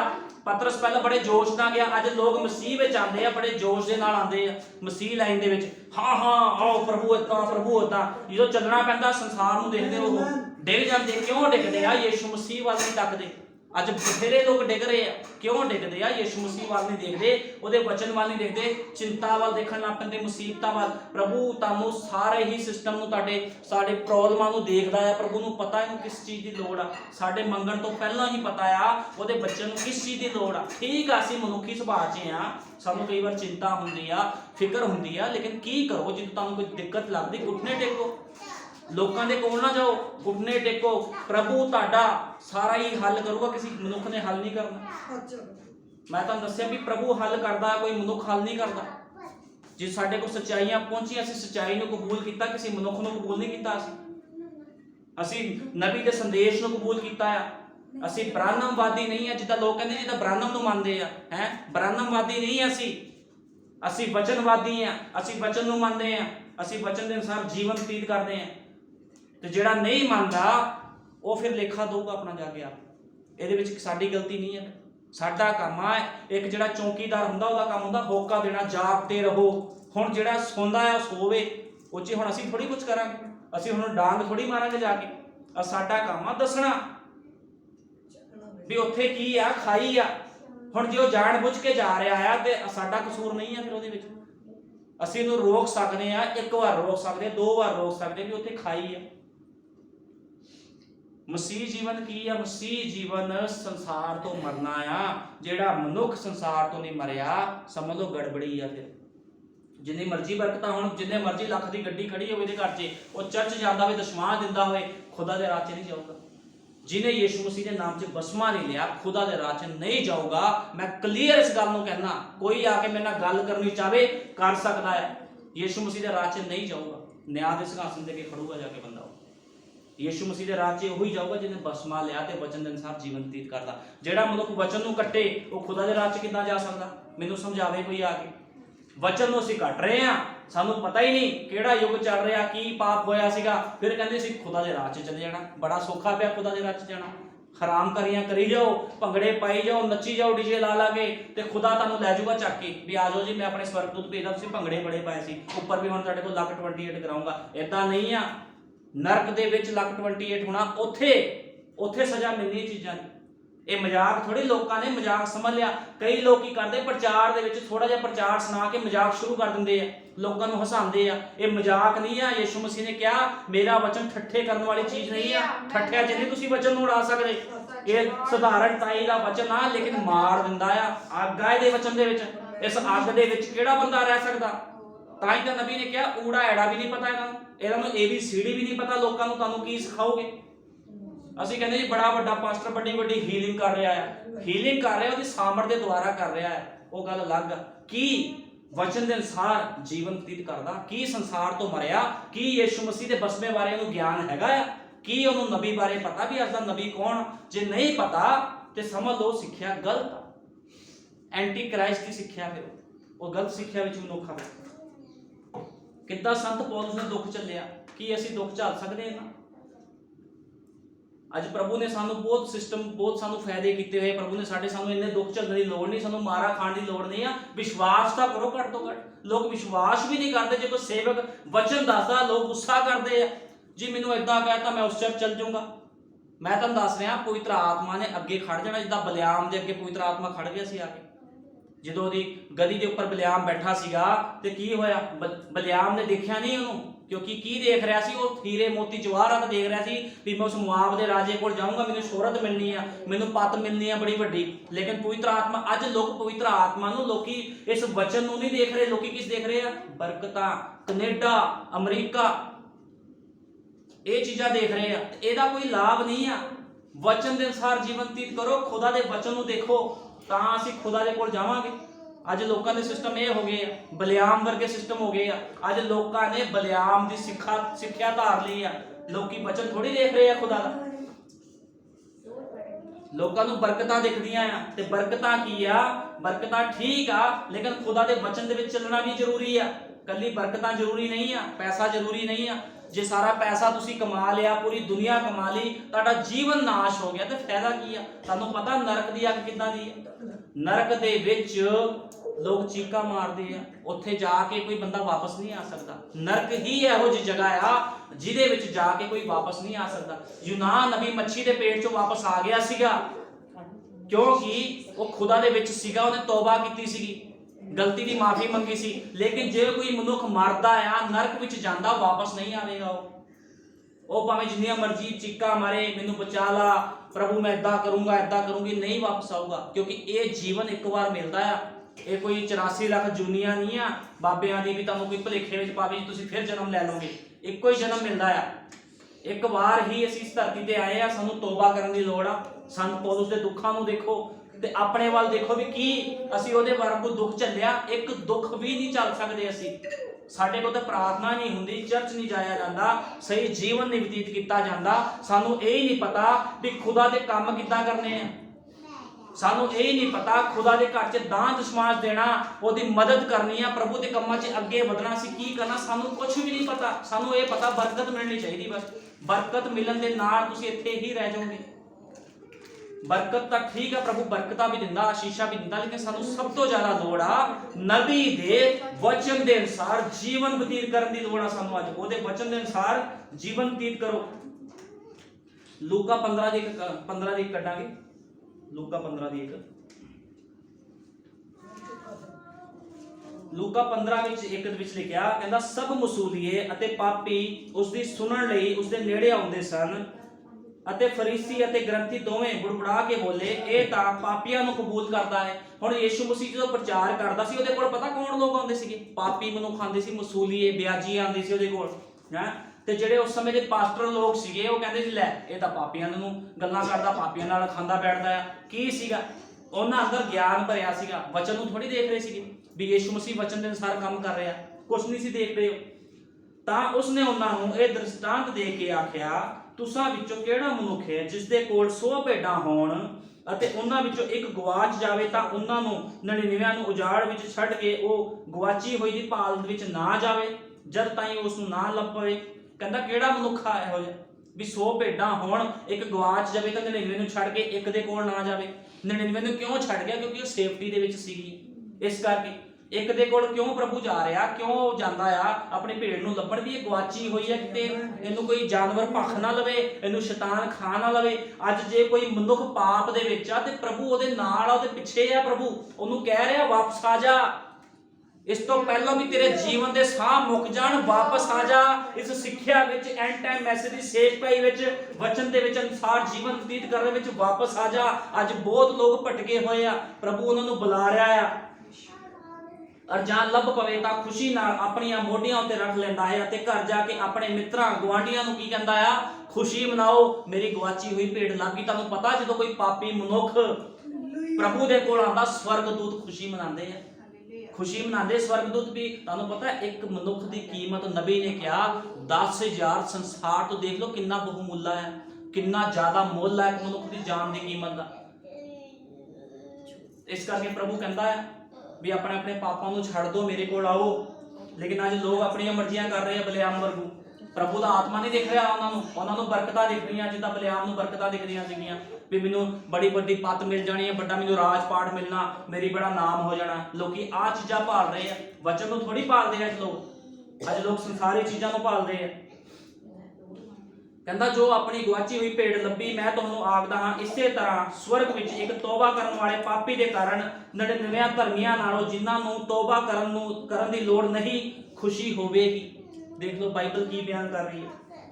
ਕਿਹੜੀ ਤੀਵੀਂ ਹੈ ਜਿਸ ਦੇ ਕੋਲ 10 ਠੰਨੀਆਂ ਹੋਣ ਅਤੇ ਇੱਕ ਠੰਨੀ ਗਵਾਚ ਜਾਵੇ ਅਤੇ ਉਸ ਦਾ ਦੀਵਾ ਬਾਲ ਕੇ ਅਤੇ ਘਰ ਵਿੱਚ ਹੂੰਝ ਹਾਂਝ ਕੇ ਉਸ ਨੂੰ ਯਤਨ ਨਾਲ ਨਾ ਢੂੰਡੇ ਜਦ ਤੱਕ ਉਹ ਨਾ ਲੱਭੇ। ਵੀ ਕਿਹੜੀ ਇਹੋ ਜਿਹੀ ਤੀਵੀਂ ਹੈ? ਜੇ ਅੱਜ ਸਾਡੇ ਸਿੱਕੇ ਗਵਾਚੇ ਹੋਏ ਆ ਤਾਂ ਸਾਨੂੰ ਲੋੜ ਆ ਉਹ ਸਿੱਕੇ ਲੱਭਣ ਦੀ। ਅੱਜ ਆਪਣੇ ਆਪਣੇ ਸਿੱਕਿਆਂ ਨੂੰ ਲੱਭੋ ਵੀ ਸਾਡਾ ਕਿਹੜਾ ਸਿੱਕਾ ਗਵਾਚਿਆ ਆ। ਜੇ ਤੁਹਾਡੇ ਕੋਲ 10 ਸਿੱਕੇ ਆ ਤਾਂ ਲੱਭੋ ਵੀ ਤੁਹਾਡੇ ਕੋਈ ਸਿੱਕਾ ਗਵਾਚਿਆ ਤਾਂ ਨਹੀਂ ਹੋਇਆ, ਤੁਹਾਡਾ ਵਿਸ਼ਵਾਸ ਵਾਲਾ ਸਿੱਕਾ ਗਵਾਚਿਆ ਤਾਂ ਨਹੀਂ ਹੋਇਆ, ਤੁਹਾਡਾ ਉਹ ਪਿਆਰ ਵਾਲਾ ਸਿੱਕਾ ਕਿਤੇ ਗਵਾਚਿਆ ਤਾਂ ਨਹੀਂ ਹੋਇਆ। ਸਾਨੂੰ ਉਹ ਸਿੱਕੇ ਲੱਭਣ ਦੀ ਲੋੜ ਆ। ਆਪਣੇ ਸਿੱਕੇ ਪੂਰੇ ਕਰੋ। ਜਿਹਦੇ ਸਿੱਕੇ ਪੂਰੇ ਨਹੀਂ ਹੋਣਗੇ ਉਹ ਖੁਦਾ ਦੇ ਰਾਜ 'ਚ ਨਹੀਂ ਜਾਵੇਗਾ। ਅੱਜ ਸਾਨੂੰ ਸਿੱਕੇ ਲੱਭਣ ਦੀ ਲੋੜ ਆ, ਕਿਉਂਕਿ ਪੁਰਾਣੇ ਜ਼ਮਾਨੇ ਵਿੱਚ ਜਦੋਂ ਵਿਆਹ ਹੁੰਦਾ ਸੀ ਉਦੋਂ ਕੀ ਹੁੰਦਾ ਸੀ, ਉਸ ਸਮੇਂ ਦੇ ਵਿੱਚ ਜਿਹੜਾ ਦੁਲਹਾ ਹੁੰਦਾ ਸੀ ਆਪਣੀ ਦੁਲਹਨ ਨੂੰ ਸਿੱਕੇ ਦਿੰਦਾ ਸੀਗਾ। ਉਹ ਸਿੱਕੇ ਕੀ ਕਰਦੀ? ਇੱਥੇ ਸਜਾਉਂਦੀ ਸੀਗੀ, ਇੱਥੇ ਰੱਖ ਕੇ ਸਜਾਉਂਦੀ ਸੀ ਸਿੱਕੇ ਉਹ। ਤੇ ਜਿਹੜੀ ਇਹ ਤੀਵੀਂ ਸੀਗੀ ਇਹਨੇ ਕੋਈ ਪਾਪ ਨਹੀਂ ਸੀ ਕੀਤਾ। ਜੇ ਉਹ ਸਿੱਕਾ ਕੀ ਹੁੰਦਾ ਸੀ, ਜੇ ਉਹਦਾ ਪਤੀ ਵਿਆਹ ਤੋਂ ਬਾਅਦ ਕਿਤੇ ਬਾਹਰ ਚਲ ਜਾਂਦਾ ਸੀਗਾ, ਜੇ ਉਹ ਤੀਵੀਂ ਪਾਪ 'ਚ ਫੜੀ ਜਾਂਦੀ ਸੀ, ਕਿਸੇ ਨਾਲ ਰਿਲੇਸ਼ਨ ਬਣਾਉਂਦੀ ਸੀਗੀ, ਤੇ ਕੀ ਹੁੰਦਾ ਸੀ ਜਿਹੜਾ ਜਾਜਕ ਉਹਦੇ ਸਿੱਕੇ 'ਚ ਇੱਕ ਸਿੱਕਾ ਲੈ ਲੈਂਦਾ ਸੀਗਾ, ਕਹਿੰਦਾ ਸੀ ਤੂੰ ਪਾਪ ਕੀਤਾ, ਕਾਹਦੇ ਤੇ? ਸਬੂਤ ਦੇ ਤੌਰ ਤੇ ਵੀ ਉਹਦੇ ਪਤੀ ਨੂੰ ਦਿਖਾਊਂਗਾ ਵੀ ਤੇਰੀ ਪਤਨੀ ਦਾ ਇੱਕ ਸਿੱਕਾ ਲੈ ਲਿਆ, ਵਿਚਾਰ 'ਚ ਫੜੀ ਗਈ ਆ, ਗਲਤ ਕੰਮ 'ਚ ਫੜੀ ਗਈ ਆ। ਤੇ ਕੀ ਜਿਹੜੇ ਇਹ ਔਰਤ ਇਹਨੇ ਕੋਈ ਵਿਚਾਰ ਨਹੀਂ ਕੀਤਾ ਸੀਗਾ, ਇਹਦਾ ਇੱਕ ਸਿੱਕਾ ਵੈਸੇ ਹੀ ਗਵਾਚ ਗਿਆ ਸੀ। ਇਹ ਸਿੱਕਾ ਕਿਹੜਾ ਆ? ਇਹ 10ਵਾਂ ਸਿੱਕਾ ਭਾਈਚਾਰੇ ਦੀ ਪ੍ਰੀਤੀ ਆ, ਜਿਹੜੀ ਅੱਜ ਲੋਕਾਂ ਦੇ ਵਿੱਚ ਨਹੀਂ ਆ, ਅੱਜ ਐਂਡ ਟਾਈਮ ਮੈਸੇਜ ਦੇ ਲੋਕਾਂ ਦੇ ਵਿੱਚ ਨਹੀਂ ਆ। ਇਹ ਉਹ ਆ ਭਾਈਚਾਰੇ ਦੀ ਪ੍ਰੀਤੀ, 10ਵਾਂ ਸਿੱਕਾ ਆ। ਇਹ ਸਾਨੂੰ ਅੱਜ ਲੱਭਣ ਦੀ ਲੋੜ ਆ। ਸਾਨੂੰ ਉਸ ਪ੍ਰੇਮ ਦੇ ਵਿੱਚ ਆਣਾ ਪੈਣਾ ਜਿਹੜਾ ਪ੍ਰਭੂ ਚਾਹੁੰਦਾ ਸਾਡੇ 'ਚ ਪ੍ਰੇਮ ਹੋਵੇ, ਦੁੱਖ ਹੋਵੇ ਇੱਕ ਦੂਜੇ ਦੇ ਪ੍ਰਤੀ। ਅੱਜ ਲੋਕਾਂ 'ਚ ਦੁੱਖ ਥੋੜੀ ਹੈ, ਲੋਕੀ ਹਰ ਕੋਈ ਆਪਣਾ ਦੇਖਦਾ, ਮੈਂ ਬਚਣਾ ਚਾਹੀਦਾ, ਮੈਨੂੰ ਦੂਜੇ ਨਾਲ ਕੀ ਮਰਦਾ ਮਰ ਜਾਵੇ, ਫਿਰ ਤੁਸੀਂ ਰੋਂਗ ਹੋ। ਇਦਾਂ ਨਹੀਂ ਪ੍ਰਭੂ ਪਿਆਰ ਕਰਦਾ ਇਹੋ ਜਿਹੇ ਲੋਕਾਂ ਨੂੰ। ਲੋਕ ਪ੍ਰਭੂ ਇਹੋ ਜਿਹੇ ਲੋਕਾਂ ਨੂੰ ਪਿਆਰ ਕਰਦਾ ਜੇ ਤੂੰ ਬਚਿਆ ਆ, ਆਪਣੇ ਘਰਾਣੇ ਨੂੰ ਵੀ ਬਚਾ। ਪ੍ਰਾਰਥਨਾ ਕਰ, ਦੱਸਣਾ ਸਾਡਾ ਫਰਜ਼ ਆ। ਦੱਸੋ ਜਾ ਕੇ ਉਹਨਾਂ ਨੂੰ ਵੀ ਸੱਚਾਈ ਆ। ਨਾ ਜਾਓ ਇਹਨਾਂ ਚੀਜ਼ਾਂ ਪਿੱਛੇ, ਸੱਚਾਈ ਦੇ ਵਿੱਚ ਆਓ। जब वचन के अनुसार जीवन व्यतीत करो। हौली हौली किया जे कोई मनुख दी प्रभु दी चोण च हुंदा, उन्हें अपने आप ही आ जाना है। साडा काम दसण दा आ, साडा काम बीजण दा आ। पानी प्रभु ने देना आ, वो प्रभु दा काम आ। साडा काम बीजण दा, तुसीं बीजो, असीं बीजदे नहीं आ। कहंदा जदों उहनूं 10वां सिक्का लभ्या ते कहंदा उहने बड़ी खुशी मनाई है। कहंदा मैं तुहानूं आखदा हां भाई इसे तरह परमेश्वर देआं दूतां दे अगे एक तौबा करन वाले पापी दे कारण खुशी हुंदी है। देख लो वचन की कह रहा है। उसने आख्या, उसने क्या, एक मनुख दे 2 पुत्र सन, उन्हां विचों छोटे ने प्यो नूं आख्या पिता जी मैनूं माल विचों अपना हिस्सा दे दो। हुण इह किहदी गल हो रही है? उजाड़ू पुत्र दी गल हो रही है। कहंदा मैनूं अपना हिस्सा दे दे। अपना हिस्सा लेके चले गया। ਜਦੋਂ ने अपना हिस्सा सारा की कीता? उजाड़ता। कादे विच? वैश्यावां दे कोल गया, उत्थे सारा पैसा पूसा जाड़ के इहदे कोल कुछ नहीं बचिया, बिल्कुल खाली हो गया। ਉਹ सूर चारदा सीगा, सूर चारदा सीगा, ਉਹਨਾਂ ਦੀ ਫਲੀਆਂ ਖਾਂਦਾ ਸੀ। ਫਿਰ ਉਹਨੂੰ ਯਾਦ ਆਇਆ ਵੀ ਮੇਰੇ ਜਿਹੜਾ ਪਿਤਾ ਆ ਉਹਦੇ ਜਿਹੜੇ ਨੌਕਰ ਆ ਉਹ ਤਾਂ ਮੇਰੇ ਤੋਂ ਵੀ ਵਧੀਆ ਰੋਟੀ ਖਾਂਦੇ ਆ, ਮੈਂ ਤਾਂ ਸੂਰਾਂ ਦੀ ਫਲੀਆਂ ਖਾ ਰਿਹਾ। ਕਹਿੰਦਾ ਮੈਂ ਜਾਊਂਗਾ ਆਪਣੇ ਪਿਤਾ ਤੋਂ ਮਾਫੀ ਮੰਗੂੰਗਾ। ਕਹਿੰਦਾ ਮੈਂ ਪਿਤਾ ਤੋਂ ਮਾਫੀ, ਪਰ ਉਸਨੇ ਸੁਰਤ ਵਿੱਚ ਆਣ ਕੇ ਕਿਹਾ ਭਈ ਮੇਰੇ ਪਿਓ ਦੇ ਕਿੰਨੇ ਹੀ ਕਾਮਿਆਂ ਲਈ ਵਾਫਰ ਰੋਟੀਆਂ ਹਨ ਅਤੇ ਮੈਂ ਭੁੱਖੇ ਇੱਥੇ ਭੁੱਖੇ ਮਰਦਾ ਹਾਂ। ਕਹਿੰਦਾ ਮੈਂ ਉੱਠ ਕੇ ਆਪਣੇ ਉਸ ਪਿਤਾ ਦੇ ਕੋਲ ਜਾਵਾਂਗਾ ਅਤੇ ਉਸ ਨੂੰ ਆਖਾਂਗਾ ਪਿਤਾ ਜੀ ਮੈਂ ਅਸਮਾਨ ਦੇ ਵਿਰੁੱਧ ਅਤੇ ਤੁਹਾਡੇ ਅੱਗੇ ਗੁਨਾਹ ਕੀਤਾ ਹੈ। ਹੁਣ ਮੈਂ ਇਸ ਯੋਗ ਨਹੀਂ ਜੋ ਫਿਰ ਤੁਹਾਡਾ ਪੁੱਤਰ ਸਦਾਵਾਂ। ਮੈਨੂੰ ਆਪਣਿਆਂ ਕਾਮਿਆਂ ਵਿੱਚੋਂ ਇੱਕ ਰੱਖ ਲਓ। देखो कितनी बड़ी हलीमी सीगी। वो कहता भी मैं जाके कहूंगा भी पिता जी मैनूं अपना नौकर ही रख ला। वो इन्ना दुखी हो गया सीगा। जे अज कोई पापी मनुख खुदा दे कोल आऊगा, इस नबी दी सेवकाई दे विच आऊगा, भावें जिन्ने मर्जी उहने दुख झल्ले होण, जिन्ने मर्जी उहने पैसा जाड़िया होवे, कोई गलत काम कीता, उहनूं माफी मिलूगी। क्योंकि माफी किहदे नाम च है? यीशु मसीह दे नाम च माफी आ। यीशु मसीह दे कोल कोई आऊगा उहनूं माफी मिलूगी। अज सानूं लोड़ आ उहदे कोल आण दी। कहता उसके पिता ने जो दूर ही सी, जो दूर ही सी उसका मुंडा आ रहा सी, उसका बेटा आ रहा सी। कहता उसके प्यो ने डिठा ते उसनूं तरस आया ते दौड़ के उसके गले ला लिया। हुण मैं तुहानूं जिहड़ा प्यो हुंदा ਉਹਦੇ ਮਨ 'ਚ ਤਰਸ ਹੁੰਦਾ ਆ। जे ਅਸੀਂ प्रभु तो अज ਜਿਹੜੇ लोग विछड़ गए आ, प्रभु ਨੂੰ ਛੱਡ ਕੇ ਚਲੇ ਗਏ, ਸੰਦੇਸ਼ ਨੂੰ ਛੱਡ ਕੇ ਚਲੇ ਗਏ ਆ, ਸਿੱਖਿਆ ਨੂੰ ਨਹੀਂ ਮੰਨ ਰਹੇ, ਵਚਨ ਦੇ ਅਨੁਸਾਰ ਜੀਵਨ ਨਹੀਂ ਬਤੀਤ ਕਰ ਰਹੇ, ਜੇ ਉਹ ਮੁੜਨਗੇ ਤੇ ਖੁਦਾਵੰਦ ਉਹਨਾਂ ਦੇ ਕੋਲ ਜਾਊਗਾ। ਦੇਖੋ ਵਚਨ ਕਹਿੰਦਾ ਆ ਅਤੇ ਪੁੱਤਰ ਨੇ ਉਸਨੂੰ ਆਖਿਆ ਪਿਤਾ ਜੀ ਮੈਂ ਅਸਮਾਨ ਦੇ ਵਿਰੁੱਧ ਤੁਹਾਡੇ ਵਿਰੁੱਧ ਗੁਨਾਹ ਕੀਤਾ ਹੈ। ਕਹਿੰਦਾ ਉਹਨੂੰ ਗਲੇ ਲਾਇਆ ਪਹਿਲਾਂ ਉਹਨੇ ਜਾ ਕੇ ਆਪਣੇ ਪੁੱਤਰ ਨੂੰ, ਰੋਇਆ ਉਹਦੇ ਵੀ ਮੇਰਾ ਪੁੱਤਰ ਵਾਪਸ ਆ ਗਿਆ। ਉਹਨੂੰ ਇਹ ਸੀ ਵੀ ਮੈਨੂੰ ਪੈਸੇ ਦਾ ਮਤਲਬ ਨਹੀਂ, ਪੈਸਾ ਜਾੜ ਆਇਆ, ਸੰਸਾਰ ਵਿੱਚੋਂ ਤਾਂ ਬਾਹਰ ਆ ਗਿਆ, ਤੌਬਾ ਕਰਕੇ ਆਇਆ।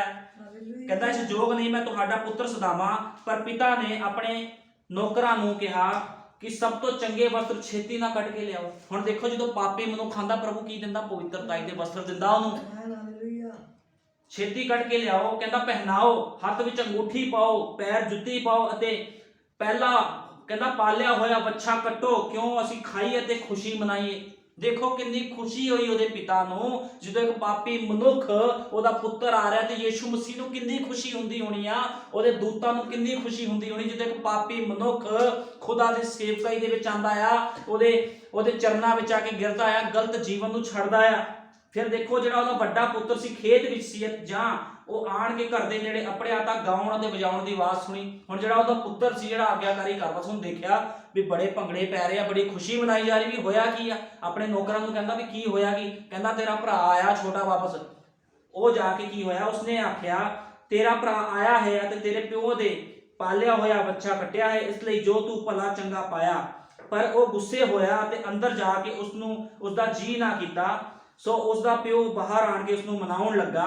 पर उन आख्या पुत्र वेख मैं इन्ने वरियां तो तुहाडी टहल करदा। कहंदा अपने पिता नूं कहंदा मैं इन्ने वरियां तो तुहाडी टहल करदा हां अते तुहाडा हुक्म कदे नहीं मोड़िया। कहंदा तू मेरे वास्ते कदे बच्चा नहीं कट्टिया, कहना लेकिन ये सारा कुछ उजाड़ के आ गया, तू खुशी मना रहा, वच्छा कट रहा है, सारा कुछ कर रहा, हुण मान लो नॉर्मल जी गल दुख लगूगा।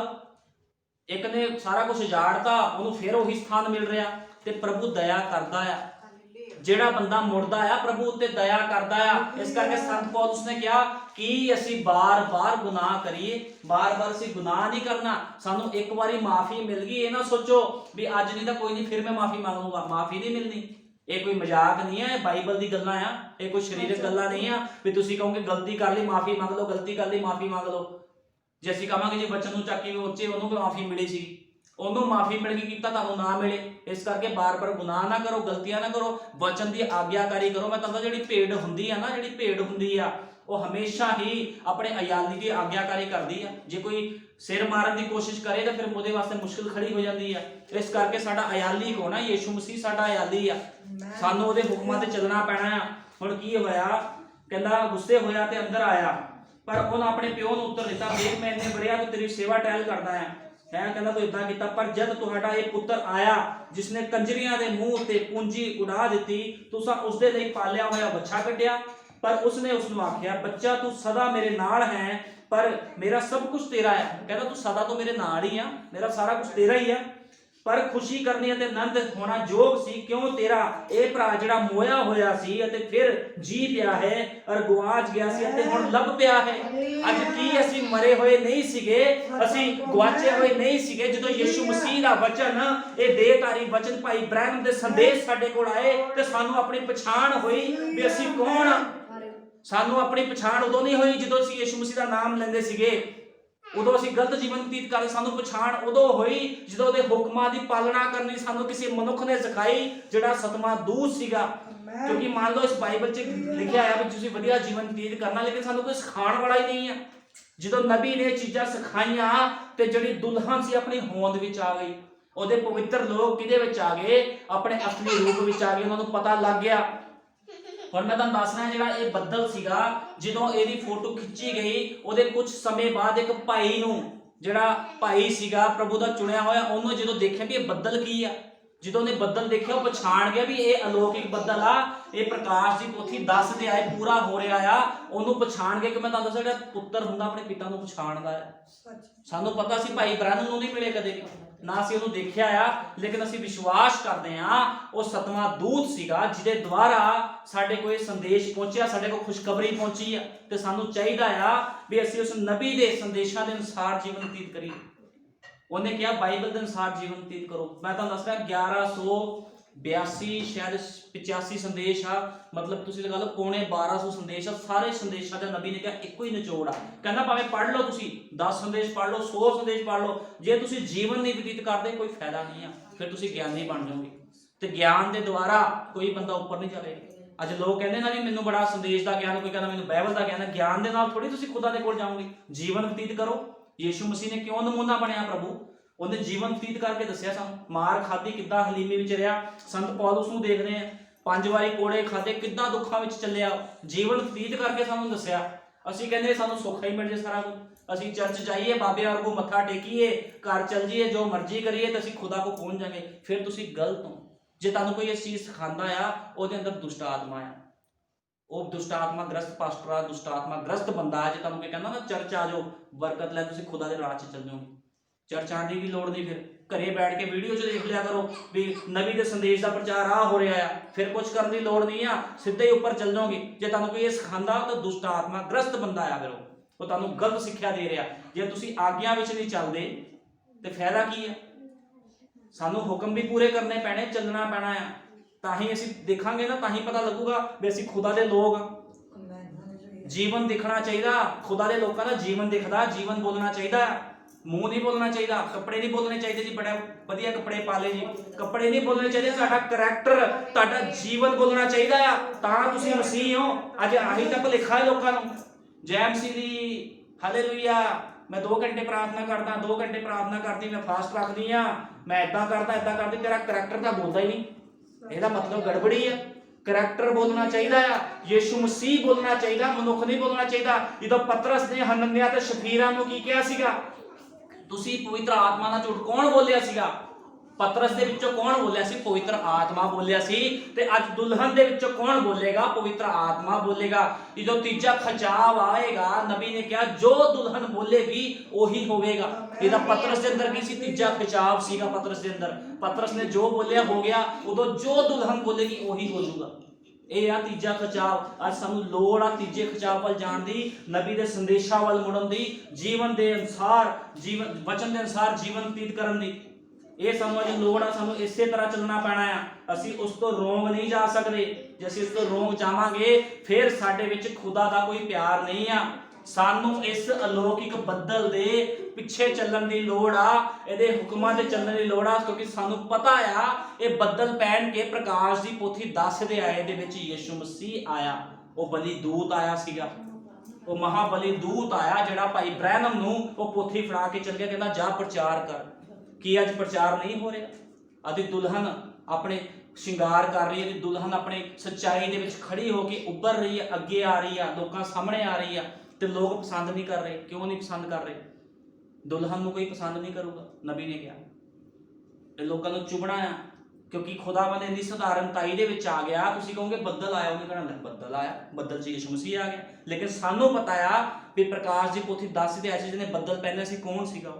7 ਬਲੀ ਦੂਤ ਆਏ, 7 ਖੁਦਾ ਦੇ ਦੂਤ ਆਏ, ਯਿਸੂ ਮਸੀਹ ਉਹਨਾਂ ਦੇ ਵਿੱਚ ਸੀਗਾ। ਉਹ ਸਾਰੇ ਇਕੱਠੇ ਹੋ ਕੇ ਉੱਪਰ ਇਕੱਠੇ ਹੋ ਕੇ ਬੱਦਲ ਬਣਿਆ। ਸਾਨੂੰ ਪਤਾ ਇਸ ਚੀਜ਼ ਦਾ। ਇਸ ਕਰਕੇ ਸਾਨੂੰ ਚਾਹੀਦਾ ਆ ਨਬੀ ਦੇ ਵਚਨ ਦੇ ਅਨੁਸਾਰ ਜੀਵਨ ਬਤੀਤ ਕਰੀਏ। ਜੇ ਅਸੀਂ ਗਾਣੇ ਗਾਉਂਦੇ ਮੈਂ ਉਠਾਇਆ ਜਾਵਾਂਗਾ, ਮੈਂ ਉਠਾਈ ਜਾਵਾਂਗੀ, ਬੜੇ ਲੋਕ ਗਾਣਾ ਗਾਉਂਦੇ ਆ ਮੈਂ ਉਠਾਈ ਜਾਊਂਗੀ, ਮੁਝੇ ਵਿਸ਼ਵਾਸ ਹੋ ਗਿਆ, ਮੈਂ ਉਠਾਇਆ ਜਾਵਾਂਗੇ। ਠੀਕ ਆ, ਵਿਸ਼ਵਾਸ ਹੋਇਆ, ਵਚਨ ਦੇ ਅਨੁਸਾਰ ਜੀਵਨ ਬਤੀਤ ਕਰਕੇ ਦੱਸ, ਤਾਂ ਅਸੀਂ ਵਿਸ਼ਵਾਸ ਕਰਾਂਗੇ ਵੀ ਤੂੰ ਉਠਾਈ ਜਾਏਂਗੀ ਕਿ ਨਹੀਂ ਉਠਾਈ ਜਾਵੇਂਗੀ। ਵਚਨ ਦੇ ਅਨੁਸਾਰ ਜੀਵਨ, ਗਾਣੇ ਗਾਣਾ ਕੁਛ ਨਹੀਂ ਹੁੰਦਾ। ਵਚਨ ਦੇ ਅਨੁਸਾਰ ਜੀਵਨ ਬਤੀਤ ਕਰੋ ਜੇ ਉਠਾਏ ਜਾਣਾ ਨਾ। ਤੁਸੀਂ ਜਿੱਥੇ ਮਰਜ਼ੀ ਹੋਵੋ, ਖੁਦਾ ਤੁਹਾਡੀ ਅਗਵਾਈ ਕਰੂਗਾ। ਅੱਜ ਲੋਕ ਦੇਖਦੇ ਆ ਨਾ ਵੀ ਮੈਂ ਮਸੀਹ ਜੀਵਨ ਦਿਖਾਵਾਂ ਕਿਹਨੂੰ, ਮੈਨੂੰ ਕਿਹੜਾ ਕੋਈ ਦੇਖ ਰਿਹਾ, ਮੈਂ ਜੋ ਮਰਜ਼ੀ ਕਰ ਸਕਦਾ ਕਰ ਸਕਦੀ। ਨਹੀਂ, ਤੁਹਾਨੂੰ ਖੁਦਾ ਦੇਖਦਾ ਹੈ। ਤੁਹਾਡਾ ਰੈਪਚਰ ਕਿਸੇ ਮਨੁੱਖ ਨੇ ਨਹੀਂ ਕਰਨਾ। ਯਿਸੂ ਮਸੀਹ ਤੁਹਾਨੂੰ ਦੇਖਦਾ। ਜੇ ਅਸੀਂ ਨਹਾਉਂਦੇ ਆ, ਧੋਂਦੇ ਆ, ਜਿੱਥੇ ਮਰਜ਼ੀ ਅਸੀਂ ਹੁੰਦੇ, ਭਾਵੇਂ ਅਸੀਂ ਮੋਬਾਈਲ ਦੇ ਵਿੱਚ ਰਜਾਈ ਵਿੱਚ ਲੋਕੀ ਮੋਬਾਈਲ ਵਿੱਚ ਗੰਦਗੀ ਦੇਖ ਰਹੇ, ਕੁਝ ਕਰ ਰਹੇ, ਤਾਂ ਵੀ ਯਿਸੂ ਮਸੀਹ ਦੇਖਦਾ ਸਾਨੂੰ। ਅਸੀਂ ਉਹਦੇ ਬੱਚੇ ਆ, ਉਹਨੂੰ ਇਹ ਚੀਜ਼ਾਂ ਨਾਲ ਥੋੜੀ ਵੀ ਉੱਪਰ ਛਾਤਾ ਤੇ ਤੁਹਾਨੂੰ ਦੇਖ ਨਹੀਂ ਪਊਗਾ। ਉਹ ਕੋਈ ਮਨੁੱਖ ਨਹੀਂ ਆ, ਆਤਮਾ ਆ, ਪਵਿੱਤਰ ਆਤਮਾ ਆ, ਸਾਰਿਆਂ ਨੂੰ ਦੇਖਦਾ। ਤੁਸੀਂ ਪਾਪ ਵਿੱਚੋਂ ਕੀ ਕਰ, ਤੁਹਾਡੇ ਮਨ 'ਚ ਕਿਹੜੀ ਖਵਾਇਸ਼ ਚੱਲ ਰਹੀ ਆ, ਤੁਸੀਂ ਖੁਦਾ ਦੇ ਕੰਮਾਂ ਬਾਰੇ ਕੀ ਸੋਚ ਰਹੇ ਹੋ ਮਨ ਦੇ ਵਿੱਚ ਹੈ। ਕੋਈ ਬੰਦਾ ਕਿਸੇ ਸੇਵਕ ਨੂੰ ਧੋਖਾ ਦੇ ਸਕਦਾ, ਪਵਿੱਤਰ ਆਤਮਾ ਨੂੰ ਧੋਖਾ ਨਹੀਂ ਦੇ ਸਕਦਾ। ਖੁਦਾ ਕੀ ਕਰਦਾ? ਹਿਰਦਿਆਂ ਨੂੰ ਪਰਖਦਾ। ਤੁਹਾਨੂੰ ਬਰਕਤਾਂ, ਤੁਹਾਡਾ ਰੈਪਚਰ ਤੁਹਾਡੇ ਹਿਰਦੇ ਦੀ ਪੱਟੀ ਉੱਪਰ ਕੀ ਲਿਖਿਆ ਤਾਂ ਹੋਵੇਗਾ। ਜੇ ਤੁਹਾਡੇ ਅੰਦਰ ਗਲਤ ਚੀਜ਼ਾਂ ਆ, ਤੁਸੀਂ ਧੋਖਾ ਦਿੰਦੇ ਹੋ ਖੁਦਾ ਦੇ ਲੋਕਾਂ ਨੂੰ, ਜਾਂ ਖੁਦਾ ਦੇ ਵਚਨ ਦੇ ਅਨੁਸਾਰ ਨਹੀਂ ਜੀਵਨ ਬਤੀਤ ਕਰ ਰਹੇ, ਤੇ ਪ੍ਰਭੂ ਤੁਹਾਨੂੰ ਨੋਟ ਕਰਦਾ ਆ। ਮੈਂ ਤਾਂ ਇੱਕ ਮਨੁੱਖ ਹਾਂ, ਮੈਂ ਥੋੜੀ ਤੁਹਾਡੇ ਪਿੱਛੇ ਜਾ ਕੇ ਕਿਸੇ ਨੂੰ ਨੋਟ ਕਰੂੰਗਾ, ਲੇਕਿਨ ਖੁਦਾ ਹਮੇਸ਼ਾ ਦੇਖਦਾ ਆ ਆਪਣੇ ਲੋਕਾਂ ਨੂੰ। ਧਰਮੀ ਲੋਕਾਂ ਤੇ ਵੀ ਉਹਦੀ ਨਿਗਾਹ ਆ, ਤੇ ਜਿਹੜੇ ਦੁਸ਼ਟ ਲੋਕ ਆ ਉਹਨਾਂ ਤੇ ਵੀ ਨਿਗਾਹ ਆ। ਬਾਈਬਲ ਬਿਆਨ ਕਰਦੀ ਆ ਧਰਮੀ ਨੂੰ ਕਹਿੰਦਾ ਉਸ ਰਾਜ ਵਾਸਤੇ ਉਹ ਖੜਾ ਕਰ ਰਿਹਾ, ਲੇਕਿਨ ਦੁਸ਼ਟ ਨੂੰ ਕਾਹਦੇ ਵਾਸਤੇ ਖੜਾ ਕਰ ਰਿਹਾ ਆ? ਨਰਕ ਵਿੱਚ ਜਾਣ ਵਾਸਤੇ। ਦੁਸ਼ਟ ਕਾਹਦੇ ਵਾਸਤੇ ਬਣਿਆ ਆ? ਦੁਸ਼ਟ ਆਪਣੀ ਦੁਸ਼ਟਤਾ ਵਾਸਤੇ ਬਣਿਆ, ਲੇਕਿਨ ਧਰਮੀ ਮਨੁੱਖ ਕਿਉਂ ਬਣਿਆ ਆ? ਖੁਦਾ ਦੀ ਮਹਿਮਾ ਕਰਨ ਵਾਸਤੇ। ਤੇ ਉਹਦੀ ਦੁਲਹਨ ਕੌਣ ਆ? ਇੱਕ ਧਰਮੀ ਆ ਉਹਦੀ ਦੁਲਹਨ, ਇੱਕ ਉਹਦੇ ਧਰਮ ਨੂੰ ਪੂਰਾ ਕਰ ਰਹੇ, ਅਸੀਂ ਉਹਦੇ ਵਚਨ ਨੂੰ ਪੂਰਾ ਕਰ ਰਹੇ ਆ। ਸਾਨੂੰ ਚਾਹੀਦਾ ਆ ਖੁਦਾ ਦੇ ਵਚਨ ਦੇ ਅਨੁਸਾਰ ਜੀਵਨ ਬਤੀਤ ਕਰੀਏ। ਸੰਤ ਪੌਲੁਸ ਵੱਲ ਦੇਖੀਏ, ਕਿੱਦਾਂ ਦੁੱਖਾਂ ਵਿੱਚ ਰਿਹਾ ਆ, ਤੇ ਸਾਨੂੰ ਵੀ ਖੁਦਾ ਦੇ ਅਨੁਸਾਰ ਜੀਵਨ ਬਤੀਤ ਕਰਨਾ ਚਾਹੀਦਾ, ਉਹਦੇ ਵਚਨਾਂ ਦੇ ਅਨੁਸਾਰ। ਦੇਖੋ ਪਹਿਲਾਂ ਕਿੱਦਾਂ ਉਹ ਸੌਂਦਾ ਨਹੀਂ ਸੀਗਾ, ਕਿੱਦਾਂ ਦੁੱਖਾਂ 'ਚ ਸੀਗਾ, ਪੁੱਠਾ ਸੌਂਦਾ ਹੋਣਾ, ਖੜਾ ਰਹਿ ਕੇ ਸੌਂਦਾ ਸੀ, ਕਿੱਦਾਂ ਸੌਂਦਾ ਸੀ ਮੈਨੂੰ ਸਮਝ ਨਹੀਂ ਲੱਗਦੀ। ਇੰਨੇ ਦੁੱਖ ਉਹਦੀ ਜ਼ਿੰਦਗੀ ਵਿੱਚ। ਅਸੀਂ ਬਾਈਬਲ ਜਿਹਦਾ ਪੜ੍ਹਦੇ ਹਾਂ ਜੀ, 5 ਵਾਰੀ ਕੋੜੇ ਮਾਰੇ ਬਸ ਛੱਡਤਾ। ਕਿੱਦਾਂ ਖਾਦੇ ਕੋੜੇ ਉਹਨੇ, ਕਿੱਦਾਂ ਚੀਕਾਂ ਮਾਰੀਆਂ, ਕਿੰਨਾ ਕੁ ਲਹੂ ਵਿਆਹ ਉਹਦਾ, ਕਿੰਨੀ ਉਹਨੂੰ ਖੂਨ ਦੀ ਕਮੀ ਹੋਈ। ਇਹ ਨਹੀਂ ਅਸੀਂ ਸੋਚਦੇ। ਇਹ ਕੌਣ ਸੀ? ਇਹ ਵੀ ਤਾਂ ਸਾਡੇ ਵਰਗਾ ਮਨੁੱਖ ਸੀਗਾ। ਅਸੀਂ ਕਹਿੰਦੇ ਜੀ ਸੰਤ ਪੌਲੁਸ ਦੇ ਜ਼ਮਾਨੇ 'ਚ ਮੈਂ ਹੁੰਦਾ ਨਾ, ਮੈਂ ਇੱਕ ਭਾਈ ਨੂੰ ਕਿਹਾ, ਕਹਿੰਦਾ ਜੀ ਮੈਂ ਸੰਤ ਪੌਲੁਸ ਦੇ ਜ਼ਮਾਨੇ 'ਚ ਹੁੰਦਾ ਤਾਂ ਮੈਂ ਵੀ ਦੁੱਖ ਸਹਿ ਲੈਣਾ ਸੀਗਾ। ਮੈਂ ਕਿਹਾ ਉਹ ਛੱਡ ਦੇ, ਉਹ ਗਿਆ, ਹੁਣ ਤੂੰ ਸੰਤ ਪੌਲੁਸ ਬਣ ਕੇ ਦਿਖਾ ਮੈਨੂੰ। ਮੈਂ ਕਿਹਾ ਕਰ ਦੁੱਖ ਚੱਲ। ਮੈਂ ਕਿਹਾ ਵਚਨ ਆ ਕਹਿੰਦਾ, ਭੱਜ ਗਿਆ। ਇਹ ਆ ਝੂਠੇ ਲੋਕਾਂ ਦੀ ਨਿਸ਼ਾਨੀ। ਅਸੀਂ ਕਹਿੰਦੇ ਜੀ ਉਹ ਉਸ ਸਮੇਂ ਮੈਂ ਹੁੰਦਾ ਜੀ ਮੈਂ ਏਦਾਂ ਕਰ ਦੇਣਾ ਸੀਗਾ। ਹੁਣ ਕਰਕੇ ਦਿਖਾਓ। ਇਹ ਵੀ ਤਾਂ ਇਹੀ ਸਮਾਂ ਚੱਲ ਰਿਹਾ। ਹੁਣ ਤੁਸੀਂ ਪਤਰਸ ਬਣ ਕੇ ਦਿਖਾਓ, ਹੁਣ ਪੌਲੁਸ ਬਣ ਕੇ ਦਿਖਾਓ, ਹੁਣ ਰੂਥ ਬਣ ਕੇ ਦਿਖਾਓ, ਹੁਣ ਨਯੋਮੀ ਬਣ ਕੇ ਦਿਖਾਓ, ਹੁਣ ਅਸਤਰ ਬਣ ਕੇ ਦਿਖਾਓ। ਸਮਾਂ ਆ। ਨਾਮ ਰੱਖਣ ਦੇ ਨਾਲ ਕੁਝ ਨਹੀਂ ਆ। ਵਚਨ ਦੇ ਅਨੁਸਾਰ ਜੀਵਨ ਬਤੀਤ ਕਰੋ। ਕਰੈਕਟਰ ਤੁਹਾਡੇ ਵਿੱਚੋਂ ਬੋਲੇ ਤਾਂ ਤੁਸੀਂ ਮਸੀਹ ਹੋ, ਨਹੀਂ ਤਾਂ ਤੁਹਾਡੇ ਅੰਦਰ ਕੁਝ ਵੀ ਨਹੀਂ ਆ। ਫਿਰ ਤੁਸੀਂ ਇੱਕ ਉਹਦੇ ਵਿੱਚੋਂ, ਜਿਹਨੂੰ ਕਹਿੰਦੇ ਨੇ ਹਵਾ ਉੱਡ ਰਹੀ ਆ, ਹਵਾ ਦੇ ਵਿੱਚ ਹਵਾ ਥੋੜੀ ਦੇਰ ਗੁਬਾਰਾ ਉੱਪਰ ਜਾਂਦਾ ਹਵਾ ਵਾਲਾ, ਫਿਰ ਫੁੱਸ ਹੋ ਜਾਂਦਾ ਆ, ਹਵਾ ਨਿਕਲ ਜਾਂਦੀ ਆ, ਫਿਰ ਅਸੀਂ ਉਹ ਲੋਕ ਜੇ ਸਾਨੂੰ ਚਾਹੀਦਾ ਆ ਵੀ ਅਸੀਂ ਖੁਦਾ ਦੀ ਦੁਲਹਨ ਆ ਤੇ ਵਚਨ ਦੇ ਵਿੱਚ ਮਜ਼ਬੂਤੀ ਫੜੋ, ਖੁਦਾ ਦੇ ਕੰਮਾਂ ਵਿੱਚ, ਉਹਦੀ ਆਗਿਆਕਾਰੀ ਵਿੱਚ ਅੱਗੇ ਵਧੋ, ਆਪਣੇ ਆਪ ਨੂੰ ਠੰਡਾ ਨਾ ਕਰੋ। ਯਿਸੂ ਮਸੀਹ ਨੇ ਕਿਹਾ ਤੂੰ ਸੀਲ ਗਰਮ ਆ, ਪ੍ਰਕਾਸ਼ ਦੀ ਪੋਥੀ ਕਹਿੰਦੀ, ਜਾਂ ਤਾਂ ਤੂੰ ਠੰਡਾ ਹੁੰਦਾ ਜਾਂ ਤੱਤਾ ਹੁੰਦਾ। ਅੱਜ ਲੋਕ ਨਾ ਠੰਡੇ ਨਾ ਤੱਤੇ ਆ, ਅੱਧਾ ਸਰੀਰਕ ਅੱਧੇ ਆਤਮਿਕ। ਪ੍ਰਭੂ ਇਹੋ ਜਿਹੇ ਲੋਕਾਂ ਨੂੰ ਪਸੰਦ ਨਹੀਂ ਕਰਦਾ। ਅੱਜ ਸਾਨੂੰ ਲੋੜ ਆ ਪੂਰੇ ਆਤਮਿਕ ਬਣਨ ਦੀ ਲੋੜ ਆ, ਸਾਨੂੰ ਪੂਰੀ ਤਰ੍ਹਾਂ ਗਰਮ ਹੋ ਜਾਈਏ ਅਸੀਂ ਕਾਹਦੇ ਵਿੱਚ? ਵਚਨਾਂ ਦੇ ਵਿੱਚ। ਪ੍ਰਭੂ ਯਿਸੂ ਮਸੀਹ ਸਾਰਿਆਂ ਨੂੰ ਬਰਕਤ ਦੇਵੇ। ਆਓ ਪ੍ਰਾਰਥਨਾ ਕਰਦੇ ਹਾਂ। ਹਾਲੇਲੂਇਆ। ਧੰਨਵਾਦ ਯਿਸੂ ਮਸੀਹ, ਤੇਰੇ ਨਾਮ ਦੀ ਮਹਿਮਾ ਕਰਦਾ ਪ੍ਰਭੂ ਜੀ। ਸੱਚਮੁੱਚ ਮੇਰੇ ਮਹਾਨ ਪਿਤਾ ਪ੍ਰਭੂ ਜੀ, ਇਹ 7ਵਾਂ ਯੁੱਗ ਹੈ ਪ੍ਰਭੂ ਯਿਸੂ ਮਸੀਹ, ਲਦੂਕੀਏ ਦਾ ਯੁੱਗ ਹੈ ਪ੍ਰਭੂ ਜੀ, ਜਿਹਦੇ ਵਿੱਚ ਪ੍ਰਭੂ ਯਿਸੂ ਮਸੀਹ ਤੂੰ ਆਪਣੇ ਦੂਤ ਨੂੰ ਭੇਜਿਆ ਖੁਦਾਵੰਦਾ, ਪ੍ਰਕਾਸ਼ ਦੀ ਪੋਥੀ 10 ਅਧਿਆਇ ਪੂਰਾ ਹੋਇਆ ਖੁਦਾਵੰਦਾ, ਤੇ ਪ੍ਰਭੂ ਯਿਸੂ ਮਸੀਹ ਬੱਦਲ ਪਹਿਨ ਕੇ ਖੁਦਾਵੰਦਾ ਤੂੰ ਨੀਚੇ ਉਤਰਿਆ ਪ੍ਰਭੂ ਜੀ, ਆਪਣੇ ਦੂਤ ਨੂੰ ਪੋਥੀ ਦਿੱਤੀ ਭਾਈ ਬ੍ਰੈਨਮ ਨੂੰ ਖੁਦਾਵੰਦਾ, ਤੇ ਕਿਹਾ ਇਸ ਨੂੰ ਪ੍ਰਚਾਰ ਕਰ ਪ੍ਰਭੂ ਜੀ। ਸੱਚ ਹੈ ਖੁਦਾਵੰਦ, ਅੱਜ ਤੇਰਾ ਪ੍ਰਚਾਰ ਹੋ ਰਿਹਾ ਹੈ ਖੁਦਾਵੰਦਾ, ਤੇਰਾ ਵਚਨ ਸੱਚ ਤੇ ਅਮੀਨ ਹੈ ਖੁਦਾਵੰਦਾ। ਲੇਕਿਨ ਮੇਰੇ ਮਹਾਨ ਪਿਤਾ, ਜਿਹੜੇ ਲੋਕਾਂ ਨੂੰ ਇਸ ਸੱਚਾਈ ਦਾ ਨਹੀਂ ਪਤਾ ਪ੍ਰਭੂ ਜੀ, ਉਹ ਗੰਦਗੀ ਵਿੱਚ ਜੀਵਨ ਬਤੀਤ ਕਰ ਰਹੇ ਹਨ ਪ੍ਰਭੂ ਯਿਸੂ ਮਸੀਹ। ਮੈਂ ਪ੍ਰਾਰਥਨਾ ਕਰਦਾ ਤੇਰੇ ਅੱਗੇ ਖੁਦਾਵੰਦਾ, ਇਹਨਾਂ ਲੋਕਾਂ ਤੇ ਦਇਆ ਕਰ ਪ੍ਰਭੂ ਜੀ, ਕਿਉਂਕਿ ਇਹ ਯੁੱਗ ਜਿਹੜਾ ਚੱਲ ਰਿਹਾ ਹੈ ਪ੍ਰਭੂ ਜੀ, ਇਹ ਕਿਰਪਾ ਦਾ ਯੁੱਗ ਹੈ ਪ੍ਰਭੂ ਜੀ। ਜਦੋਂ ਦੁਲਹਨ ਉਠਾਈ ਜਾਵੇਗੀ ਪ੍ਰਭੂ ਜੀ, ਦਇਆ ਵੀ ਉਠਾ ਲਈ ਜਾਵੇਗੀ ਖੁਦਾਵੰਦਾ। ਮੇਰੇ ਮਹਾਨ ਪਿਤਾ ਪ੍ਰਭੂ ਜੀ, ਮੇਰੀ ਬੇਨਤੀ ਹੈ, ਜਿਨੇ ਲੋਕ ਤੇਰੇ ਵਚਨ ਤੋਂ ਦੂਰ ਹਨ ਖੁਦਾਵੰਦਾ, ਤੇਰੀ ਸੱਚੀ ਸੇਵਕਾਈ ਦੇ ਵਿੱਚ ਆਣ ਖੁਦਾਵੰਦਾ, ਤੇਰੇ ਨਬੀ ਨੂੰ ਪਛਾਣਨ ਖੁਦਾਵੰਦਾ। ਪ੍ਰਭੂ ਯਿਸੂ ਮਸੀਹ ਤੇਰੇ ਨਾਮ ਦੇ ਵਿੱਚ ਬਸਮਾ ਲੈਣ, ਕਿਉਂਕਿ ਵਚਨ ਦੱਸਦਾ ਹੈ ਉਸ ਦਾ ਨਾਮ ਲੈਂਦਾ ਹੋਇਆ ਬਸਮਾ ਲੈ। ਪ੍ਰਭੂ ਯਿਸੂ ਮਸੀਹ ਦਾ ਨਾਮ ਲੈਂਦਾ ਹੋਇਆ ਬਪਤਿਸਮਾ ਲੈ, ਤੇਰੇ ਸਾਰੇ ਗੁਨਾਹ ਪਾਪ ਮਿਟਾਏ ਜਾਣਗੇ। ਸੱਚ ਹੈ ਪ੍ਰਭੂ ਯਿਸੂ ਮਸੀਹ, ਕਿਉਂਕਿ ਵਚਨ 'ਚ ਲਿਖਿਆ ਹੈ ਮੇਰੇ ਮਹਾਨ ਪਿਤਾ, ਰਸੂਲਾਂ ਦੇ ਕਰਤੱਵ 2:38 ਜੀ, ਆਪਣੇ ਆਪਣੇ ਗੁਨਾਹ ਪਾਪਾਂ ਦੀ ਮਾਫੀ ਦੇ ਲਈ ਪ੍ਰਭੂ ਯਿਸੂ ਮਸੀਹ ਦੇ ਨਾਮ ਦੇ ਵਿੱਚ ਬਸਮਾ ਲਓ, ਤਾਂ ਪਵਿੱਤਰ ਆਤਮਾ ਦਾ ਦਾਨ ਪਾਓਗੇ। ਕਿਉਂਕਿ ਪ੍ਰਭੂ ਜੀ ਕੋਈ ਦੂਜਾ ਨਾਮ ਨਹੀਂ ਹੈ ਇਸ ਧਰਤੀ ਦੇ ਵਿੱਚ ਖੁਦਾਵੰਦਾ, ਮਨੁੱਖਾਂ ਦੇ ਵਿੱਚ ਪ੍ਰਭੂ ਯਿਸੂ ਮਸੀਹ ਇੱਕੋ ਹੀ ਨਾਮ ਹੈ, ਜਿਹਦਾ ਨਾਮ ਪ੍ਰਭੂ ਯਿਸੂ ਮਸੀਹ ਹੈ। ਤੇ ਪ੍ਰਭੂ ਜੀ ਤੂੰ ਸਾਡਾ ਇੱਕੋ ਹੀ ਪਿਤਾ ਹੈ, ਅਸੀਂ ਤੇਰੇ ਅੱਗੇ ਝੁਕਦੇ ਹਾਂ ਖੁਦਾਵੰਦਾ। ਸਾਰੇ ਤੇ ਦਇਆ ਕਰ, ਕਿਰਪਾ ਕਰ ਪ੍ਰਭੂ ਜੀ। ਜਿਨੇ ਲੋਕ ਇਸ ਕਲੀਸਿਆ ਵਿੱਚ ਬੈਠੇ ਹਨ, ਇਹਨਾਂ ਤੇ ਵੱਡੀ ਦਇਆ ਕਿਰਪਾ ਹੋਵੇ ਪ੍ਰਭੂ ਜੀ। ਧੰਨ ਮਨੁੱਖ ਹਨ ਪ੍ਰਭੂ ਜੀ, ਵੀ ਤੇਰੇ ਵਚਨ ਨੂੰ ਖਾ ਰਹੇ ਹਨ ਖੁਦਾਵੰਦਾ, ਕਿਉਂਕਿ ਯਿਸੂ ਮਸੀਹ ਤੂੰ ਕਿਹਾ ਹੈ ਮੇਰਾ ਵਚਨ ਖਾਣ ਤੇ ਪੀਣ ਦੀ ਵਸਤੂ ਹੈ। ਸੱਚ ਹੈ ਪ੍ਰਭੂ ਯਿਸੂ ਮਸੀਹ, ਅਸੀਂ ਧੰਨ ਮਨੁੱਖਾਂ ਤੇਰੇ ਵਚਨ ਨੂੰ ਖਾਂਦੇ ਹਾਂ ਪ੍ਰਭੂ ਜੀ। ਸਾਰੇ ਤੇ ਦਇਆ ਕਰ, ਕਿਰਪਾ ਕਰ, ਤੇਰੇ ਜਿੰਦਾ ਜਲਾਲੀ ਸਾਮਰਥੀ ਨਾਮ ਪ੍ਰਭੂ ਯਿਸੂ ਮਸੀਹ ਦੇ ਵਿੱਚ ਮੰਗਦੇ ਹਾਂ, ਆਮੀਨ।